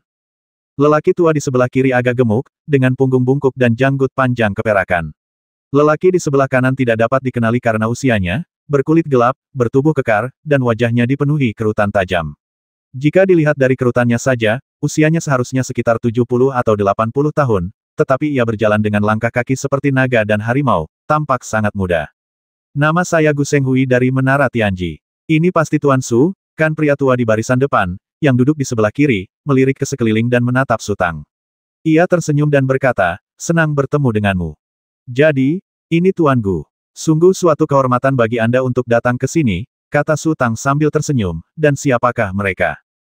Maaf, Tuan Su, saya menyela. Gu Senghui sangat rendah hati, sama sekali tidak memanfaatkan senioritasnya, lalu memperkenalkan mereka ini Chen Yuzi dari keluarga Chen, ini Ding Yixing dari keluarga Ding, dan ini Ji Hao Hao, ketua grup Eng Risi. Su Tang sedikit terkejut. Para pemimpin keempat keluarga semuanya telah tiba. Sungguh upacara yang megah. Terlebih lagi, ia tidak merasakan fluktuasi energi spiritual apapun. Yue Xi telah mengumpulkan informasi dari berbagai sumber, mengungkapkan bahwa hanya Tuan Gu dari Menara Tianji dan Chen Yuzi, kepala keluarga Chen, yang merupakan Grandmaster. Ini membuktikan bahwa Ding Yixing dan Ji Hao Hao telah mencapai puncak Grandmaster, hanya selangkah lagi untuk menjadi Grandmaster. Jika tidak, mereka tidak akan mampu mengendalikan fluktuasi energi spiritual mereka. Silakan, semuanya. Su Tang tersenyum dan minggir. Setelah memasuki aula depan, tuan rumah dan tamu duduk. Semua orang bertukar basa-basi sederhana, kebanyakan menanyakan asal Su Tang, apakah ia telah beradaptasi dengan iklim kota bulan gelap, apakah ia mengalami kesulitan, apakah ia membutuhkan bantuan, dan sebagainya. Semua topik yang dibahas sangat dangkal, dan mereka akan langsung beralih begitu menyentuhnya, menghindari detail. Misalnya, mereka hanya bertanya asal Su Tang, tetapi tidak menanyakan tentang guru Su Tang, juga tidak menanyakan apakah Su Tang akan tinggal lama atau sebentar. Suasananya cukup harmonis, tetapi ketika selir Mei keluar untuk menuangkan teh, mereka akhirnya mengungkapkan beberapa kelemahan psikologis kecil. Ketika seseorang menuangkan teh untuk mereka, mereka harus selalu melihat. Ini wajar. Meskipun keempat orang di kursi tamu mengobrol dan tertawa, mereka mengendalikan pandangan mereka dan tidak menoleh ke arah selir Mei. Ini sepertinya semacam upaya untuk menyembunyikan sesuatu. Sepertinya mereka semua tahu identitas selir Mei dan tidak sesantai yang terlihat. Terlebih lagi, mereka membawa lebih dari 20 pengikut, tetapi tetap tinggal di kaki gunung. Mereka mungkin tidak ingin menekan Su Tang, dan sikap mereka penuh dengan niat baik. Memikirkan apa yang dikatakan Yue Xi tentang perilaku Tuan Muda Gu di masa lalu, Su Tang merasa sangat tertarik. Ini sepertinya hal yang biasa. Mereka yang membangun kerajaan dan mereka yang menikmati hasil jerih payah orang lain memiliki gaya berinteraksi yang sangat berbeda. Tuan Muda Gu biasanya sangat magis. Ia selalu bersikap muluk-muluk, seolah-olah ia tidak peduli dengan pahlawan manapun di dunia. Dibandingkan dengan Tuan Gu yang seperti tetangga sebelah, perbedaannya terlalu besar. Setelah menuangkan teh, Mei Fei berdiri di belakang Su Tang dengan kepala tertunduk. Penampilannya sempurna, dan dia adalah pelayan yang sangat kompeten. Su Tang Yu terbatuk. Ia tak ingin bertele-tele lagi dan siap langsung ke intinya. Beberapa senior datang ke kediaman sederhanaku bersama-sama. Pasti ada sesuatu yang penting, kan? Mendengar ini, para tamu di kursi tamu saling bertukar pandang. Gu Senghui terdiam sejenak, lalu perlahan berkata, puncak Yanqi ternyata telah melahirkan urat spiritual ini adalah berkah bagi Tuan Su, dan juga berkah besar bagi kota bulan gelap. Namun, ada pepatah yang mengatakan, keberuntungan mengikuti kemalangan, dan kemalangan mengikuti keberuntungan. Chen Yuzi berkata dengan suara rendah, jika kota Jingtao di seberang lautan tahu kita memiliki urat spiritual, apa yang akan mereka pikirkan? Apalagi yang bisa mereka pikirkan? Gu Senghui tersenyum. Ketika kami tidak memiliki urat spiritual, mereka tidak bisa berbuat apa-apa kepada kami. Sekarang setelah kami memiliki urat spiritual, mereka bahkan lebih tidak bisa berbuat apa-apa kepada kami. Saudara Gu, Jangan gegabah, kata Chen Yuzi. Yang lain di kota Jingtao tidak perlu dikhawatirkan, tapi keluarga Sue jangan mudah terprovokasi. Kini, mereka memasuki tahap aneh di mana Gu Shenghui dan Chen Yuzi saling bertanya dan menjawab. Di sela-sela kata, mereka selalu terdiam sejenak, seolah menunggu orang lain mengambil alih. Namun, setelah Gu Shenghui membuka mulut, Su Tang langsung mengerti maksud Gu Shenghui. Dengan mentalitas menonton pertunjukan, ia tersenyum dan tidak berkata apa-apa. Ding Yixing terus memegang cangkir teh dengan linglung, seolah-olah ia bisa melihat bunga di dalam teh. Ji Hao Hao duduk diam, bahkan tanpa berkedip, bagaikan patung. Terutama kalimat terakhir, yang seharusnya dijawab oleh Su Tang. Mereka telah berperang secara terbuka dan diam-diam dengan kota Jingtao selama bertahun-tahun, bagaimana mungkin mereka tidak tahu asal-usul keluarga Sue, namun, Su Tang tidak mengatakan apa-apa. Saya belum melihat keluarga Sue menjadi terkemuka dalam beberapa dekade terakhir. Gu Shenghui mengerutkan kening. Saudara Gu hanya tahu satu sisi cerita. Chen Yuzi menggelengkan kepala dan berkata, keluarga Sue di kota Jingtao adalah cabang dari keluarga Sue di kota Sangjing. Jika saudara Gu belum pernah mendengar tentang keluarga Sue di kota Sangjing, dia pasti pernah mendengar tentang leluhur ke-9, kan? Sue Jiu dari Pengshan. Gu Shenghui langsung terkejut. Memang, klan Sue dari Sangjing bergantung pada Sue Jiu dari Pengshan, kata Chen Yuzi. Sue Jiu bergabung dengan Sekte Tahta Suci Helan sejak awal. Tahun lalu, Tahta Suci Helan menyerang Pengshan dan mengalahkan semua orang suci. Tentu saja, Sue Jiu juga mendapatkan banyak manfaat. Belum lagi kau dan aku, bahkan para guru besar itu pun harus mengalah pada Sue Jiu. Ketika Chen Yuzi mengungkap keberadaan keluarga Sue di belakang panggung, Ding Yixing berhenti menatap teh dan melirik Su Tang. Ji Hao Hao yang seperti patung juga menoleh, dan tatapan Gu Shenghui dan Chen Yuzi juga tertuju pada Su Tang. Jika orang lain digunakan untuk menakut-nakuti Su Tang, ia mungkin akan sedikit ragu, tetapi menggunakan Sue Jiu sebagai panji membuat Su Tang merasa sedikit aneh. Mengingat kembali saat ia baru saja meninggalkan Xiao Linbao, Su Tang tiba-tiba tertawa terbahak-bahak. Tuan Su, apa yang Anda tertawakan? Tanya Gu Shenghui dengan suara berat. Tidak apa-apa, hanya mengingat beberapa hal dari masa lalu. Su Tang meluruskan raut wajahnya dan berkata perlahan, aku tidak tahu banyak tentang kota Jingtao. Aku ingin tahu apakah ada di antara kalian para senior yang bisa mengajariku. Gu Shenghui tetap diam. Dari keluarga Sue di kota Jingtao, hingga keluarga Sue di Sangjing, lalu Sue Jiu di Pengshan, dan akhirnya Helan Fei Qiong yang ditakuti oleh gerbang suci, mereka memanfaatkan situasi ini. Mereka punya cukup alasan untuk percaya bahwa dari keluarga manapun Su Tang berasal, sekuat apapun kekuatan di belakangnya, ia akan takut. Kalimat itu terdengar sangat masuk akal, tetapi sebenarnya ada berbagai variabel. Jika Anda menyinggung keluarga Sue di kota Jingtao, Sangjing Sue mungkin tidak akan muncul. Jika Anda menyinggung Sangjing Sue, mereka mungkin tidak akan mengizinkan Sue Jiu muncul. Jika tidak, keluarga Sue di kota Jingtao pasti sudah lama menjadi penguasa daerah ini. Tujuan sebenarnya hanyalah membuat Su Tang panik, dan kemudian situasi akan berkembang ke arah yang mereka inginkan. Namun, perilaku Su Tang terlalu aneh. Mereka tidak tahu apakah dia akan melanjutkan rencananya atau mengubah strateginya. Jangan khawatir, Tuan Su. Munculnya urat spiritual di puncak Qianqi adalah kesempatan sekali seumur hidup bagi kota bulan gelap. Kami, para keluarga, bersatu dalam tekad untuk melindungi urat spiritual itu dengan segala cara. Chen Yuzi berkata, jika kota Jingtao berani mengganggu kota bulan gelap, mereka salah. Hehe, mereka didukung oleh Sekte Suci Pengshan, dan seorang keturunan keluarga Chen Ku juga telah bergabung dengan altar Dewa Ibel. Jika keadaan benar-benar tak terkendali, mereka tidak akan berani bertindak gegabah. Kudengar generasi muda keluarga Chen Mu meninggal di Yixianxia tahun lalu. Ji Hao Hao, yang sedari tadi diam, tiba-tiba menyela. Wajah Chen Yuzi tiba-tiba berubah pucat, dan dia melirik Ji Hao Hao dengan dingin. Gu Shenghui juga tampak sangat tidak senang. Sebelum mereka datang, mereka menghabiskan sepanjang pagi bernegosiasi dan akhirnya mencapai kesepakatan. Kemudian mereka tiba di puncak Qianqi bersama. Tanpa diduga, Ji Hao Hao mengingkari janjinya dan tidak hanya tidak membantu, tetapi juga merendahkan rekan-rekannya. Itu keterlaluan. Namun, menyalahkan Ji Hao Hao saat ini hanya akan membuat Su Tang tertawa. Ia menyipitkan mata sedikit dan mengganti topik pembicaraan. Tuan Su, saya dengar putri sulung keluarga Huai tidak memberikan Anda surat-surat rumah dan tanah. Ya, Su Tang mengangguk. Di kontrak tertulis bahwa mereka akan menyerahkan rumah dan sertifikat tanahnya kepadaku hanya setelah aku mengirimkannya ke kota Jingtao. Tuan Su yang konyol, Anda terlalu ceroboh, desah Gu Shenghui. Hatinya gembira, tetapi wajahnya tetap datar. Saya tidak memanfaatkan kemalangan orang lain. Kedua putri keluarga Huai itu licik dan suka menipu. Mereka bisa gagal bayar kapan saja. Jika mereka datang ke rumah Anda dengan membawa surat-surat rumah dan tanah lalu memaksa Anda menyerahkan tanah itu, apa yang akan Anda lakukan? Kau tidak mungkin begitu tidak tahu malu, kan Su Tang tersenyum dan berkata, Senior Gu, dari mana kau mendapatkan berita itu? Aku sudah mencari mereka, tapi belum menemukan mereka. Kukira mereka sudah meninggalkan kota bulan gelap. Seandainya puncak Qianqi tidak menghasilkan urat spiritual, mereka mungkin sudah pergi. Tapi sekarang surat tanah ada di tangan mereka. Sekalipun ditikam pisau, mereka takkan pergi. Ding Yixing tiba-tiba menyela, Tuan Su, Anda memang ceroboh. Su Tang tercengang. Yang satu mengatakan dia ceroboh, yang lain mengatakan dia ceroboh, tetapi yang pertama sedikit menyombongkan diri, sementara yang kedua menunjukkan hambatan terpenting dan menunjukkan niat baik. Sekarang setelah semuanya menjadi seperti ini, apa yang menurut kalian harus kita lakukan? Para senior tanya Su Tang sambil tersenyum. Tuan Su punya terlalu sedikit pasukan. Musuh berada dalam kegelapan, sementara aku berada dalam terang.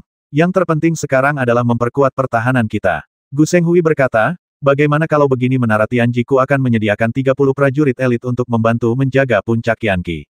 Tuan Su, tak perlu sopan. Pukul mereka jika perlu, tegur mereka jika perlu. Perlakukan mereka seperti rakyatmu sendiri. Saya juga bisa menyediakan 30 prajurit, yang semuanya adalah murid keluarga Chen dan benar-benar dapat diandalkan, kata Chen Yuzi. Ini meskipun Su Tang sudah mempersiapkan diri secara mental untuk drama ini, ia tak kuasa menahan cemberut. Tingkah laku mereka terlalu buruk. Satu keluarga mengirim 30 prajurit, dan gabungan keempat keluarga itu membawa lebih dari 100 orang yang berkelana di seluruh gunung. Apakah puncak Qianqi masih wilayah Su Tang? Tak ada rahasia yang bisa disimpan. Terima kasih atas kebaikan kalian, para senior. Namun, saya selalu menyukai ketenangan, dan saya cukup puas saat ini. Terlalu banyak orang akan mengganggu saya. Tuan Su, jangan khawatir. Kami hanya khawatir akan terjadi sesuatu yang tak terduga. Gu Shenghui berkata, puncak Qianqi sangat besar, kita tidak bisa mempertahankannya hanya dengan beberapa orang. Karena aku berani membeli puncak Qianqi, aku tidak takut masalah apapun, kata Su Tang ringan. Yixing, apa yang kau katakan? Tatapan Gu Shenghui jatuh pada Ding Yixing. Ia tak bisa lagi menahan rasa kesal di hatinya dan mencoba memaksa Ding Yixing untuk mengungkapkan pendapatnya. Tahun lalu, aku mendapatkan mutiara laut yang sangat langka dengan atribut air, kata Ding Yixing sambil tersenyum dan perlahan. Gu Shenghui dan Chen Yuzi sama-sama menatap Ding Yixing. Mereka sedang membicarakan urat spiritual, jadi mengapa mereka malah membicarakan Haizu? Saya sangat menyayanginya sampai takut orang lain akan menginginkannya, jadi saya diam-diam menyembunyikannya di bantal. Saya tidak berani mengeluarkannya untuk mengaguminya sampai larut malam. Meskipun saya selalu curiga dan tidak bisa merasa tenang, setidaknya saya tahu bahwa Haizu itu milik saya, kata Ding Yixing. Jika seseorang mengatakan bahwa mereka harus tinggal di rumah saya dan membantu saya menjaga Haizu untuk memastikan keamanannya, saya pasti akan merasa tidak nyaman, sangat tidak nyaman. Haizu itu akan diselamatkan, tetapi apakah itu masih milik saya? Jika bukan milik saya, apa yang harus saya lindungi? Mungkin saya harus memperlakukan mereka sebagai musuh dan menyingkirkan mereka terlebih dahulu. Mari kita menempatkan diri kita di posisi mereka. Haha, saya bisa memahami pikiran Tuan Su. Lagi pula, Tuan Su baru saja mengatakan bahwa beliau menyukai ketenangan dan tidak takut masalah. Keluarga Ding kami tidak akan mengganggu meditasi Tuan Su. Ekspresi Gu Shenghui akhirnya berubah, menatap tajam ke arah Ding Yixing. Otot pipi Chen Yuzi berkedut cepat, kelopak matanya sedikit terkulai, dan kursi yang didudukinya berderit. Ia tampak berusaha keras mengendalikan sesuatu. Bos Ji, sudah waktunya Anda menyampaikan beberapa patah kata, kan? Tatapan Gu Shenghui perlahan beralih ke Ji Hao Hao. Apapun yang didukung saudara Chen, saya selalu menentangnya. Kali ini pun tidak terkecuali, jadi saya tidak punya apa-apa untuk dikatakan, kata Ji Hao Hao ringan. Kamu? Chen Yuzi sangat marah dan mencoba berdiri, tetapi kemudian perlahan duduk kembali. Aku ingat Bos Ji berjanji untuk melupakan masa lalu dan bekerja sama. Apa-apa kau mengingkari janjimu sekarang? Apa kau bercanda? Tanya Gu Shenghui dingin. Aku sudah berjanji, tapi seberapapun aku memikirkannya, aku tetap tidak bisa melupakannya. Aku tidak bisa berbuat apa-apa. Ini semua gara-gara kakak Chen dulu menindasku. Ji Hao Hao menjawab dengan tenang, kakak Gu, tidak perlu terburu-buru menuduhku. Sekali kau berjanji, kau tidak bisa mengingkari janjimu. Selain kakek Huai, siapa lagi yang bisa menjamin bahwa mereka selalu bisa menepati janji dan menepati janjinya? Kalau begitu tidak ada lagi yang perlu dikatakan. Gu Shenghui perlahan berdiri. Ia telah menghadapi masalah dengan Su Tang. Ding Yixing dan Ji Hao Hao tiba-tiba berbalik melawannya, menjadikan rencananya lelucon. Tidak ada gunanya tinggal lebih lama lagi. Tuan Su, sebaiknya Anda pikirkan baik-baik. Kota Jingtou pasti akan bertindak begitu mereka tahu tentang jalur spiritual di sini. Jika Anda menunggu sampai menit terakhir untuk meminta bantuan, semuanya akan terlambat. Chen Yuzi juga berdiri, berusaha keras mengendalikan emosinya. Ia tidak tahu kapan Ding Yixing dan Ji Haohao bersekongkol, jadi ia harus berbicara baik-baik dengan Gu Zhenghui. Hanya ketika Menara Tianji dan keluarga Chen bersatu, mereka dapat bersaing dengan aliansi Ding Yixing dan Ji Haohao. Gu Zhenghui dan Chen Yuzi berjalan keluar berdampingan, sementara Ding Yixing dan Ji Haohao tetap di kursi mereka tanpa bergerak, dan Su Tang tidak berdiri untuk mengantar mereka. Menyadari kedua hal ini, raut wajah Gu Zhenghui berubah lagi. Ia berhenti di ambang pintu dengan tangan di belakang punggung, menatap langit di luar dengan tenang. Setelah beberapa saat, ia melangkah keluar lagi. Setelah Gu Zhenghui dan Chen Yuzi pergi, Ding Yixing berkata sambil tersenyum, "Saudara Gu adalah orang yang sangat cerdik. Dia punya cara dan keberanian. Dia berani memikirkan apa yang orang lain tidak berani pikirkan dan berani melakukan apa yang orang lain tidak berani lakukan. Aku malu pada diriku sendiri. Namun, aku punya satu kelebihan yang tak tertandingi oleh Gu Zhenghui." "Apa maksudmu?" senior tanya Su Tang. "Tidak serakah." Ding Yixing menjadi serius. "Tidak mudah untuk tidak serakah," kata Su Tang lirih. "Pengalaman selalu datang dari pelajaran, terkadang dari diri sendiri, terkadang dari orang lain." Ding Yixing berkata perlahan, "Waktu muda dulu, dalam perjalanan bisnis pertamaku, aku bertemu seorang pendekar yang sedang terdesak. Ia punya 2 pedang terbang yang sangat bagus untuk dijual. Kurasa harganya sekitar 400.000 koin emas, tapi sayangnya aku tidak punya uang sebanyak itu, jadi aku membeli satu seharga 150.000. Pedagang lain, melihat peluang, bernegosiasi dengan pendekar itu cukup lama, menggunakan persuasi dan pengaruh, dan akhirnya membeli pedang yang satunya seharga 10.000 koin emas. Itu cerita lama. Aku sudah mendengarmu menceritakannya berkali-kali." Ji Haohao berkata sambil tersenyum kecut, "Apa kau tidak punya cara lain untuk mengungkapkan perasaanmu?" Tapi Tuan Su belum mendengarnya. "Lagi pula, aku sudah sering memberitahumu karena aku sudah menghayati pelajarannya." Ding Yixing melanjutkan, "Pedagang itu mengejekku, bilang aku tidak bisa menghakimi orang. Prajurit penjual pedang terbang itu jelas sangat membutuhkan uang, dan aku bodoh jika tidak memanfaatkannya. Sejujurnya, aku agak patah semangat saat itu, berpikir aku tidak punya naluri bisnis dan terlalu berhati lembut. 3 tahun kemudian, seluruh keluarga pedagang itu dibantai, tak seorang pun selamat, termasuk istri dan anak-anaknya. Tak lama kemudian, prajurit penjual pedang terbang itu menemukanku. Ternyata dia seorang Grandmaster dan menawarkan 300.000 koin emas untuk membeli kembali pedang terbang yang telah dijualnya, tetapi sayangnya, aku sudah terlanjur menjualnya. Dia memintaku untuk memberitahu siapa yang membelinya, lalu meninggalkanku 50.000 koin emas dan menghilang. Aku mendapat 60.000 koin emas dari penjualan pedang terbang itu, dan dia memberiku 50.000 koin emas lagi. Yang lebih penting aku masih hidup. Lalu Anda menyimpulkan 2 pelajaran, kata Ji Haohao. Tidak, ada 3, kata Ding Yixing. Jadi tidak ada 2, tanya Ji Hao penasaran. Yang ketiga adalah apa yang baru saja aku pahami, kata Ding Yixing. 260.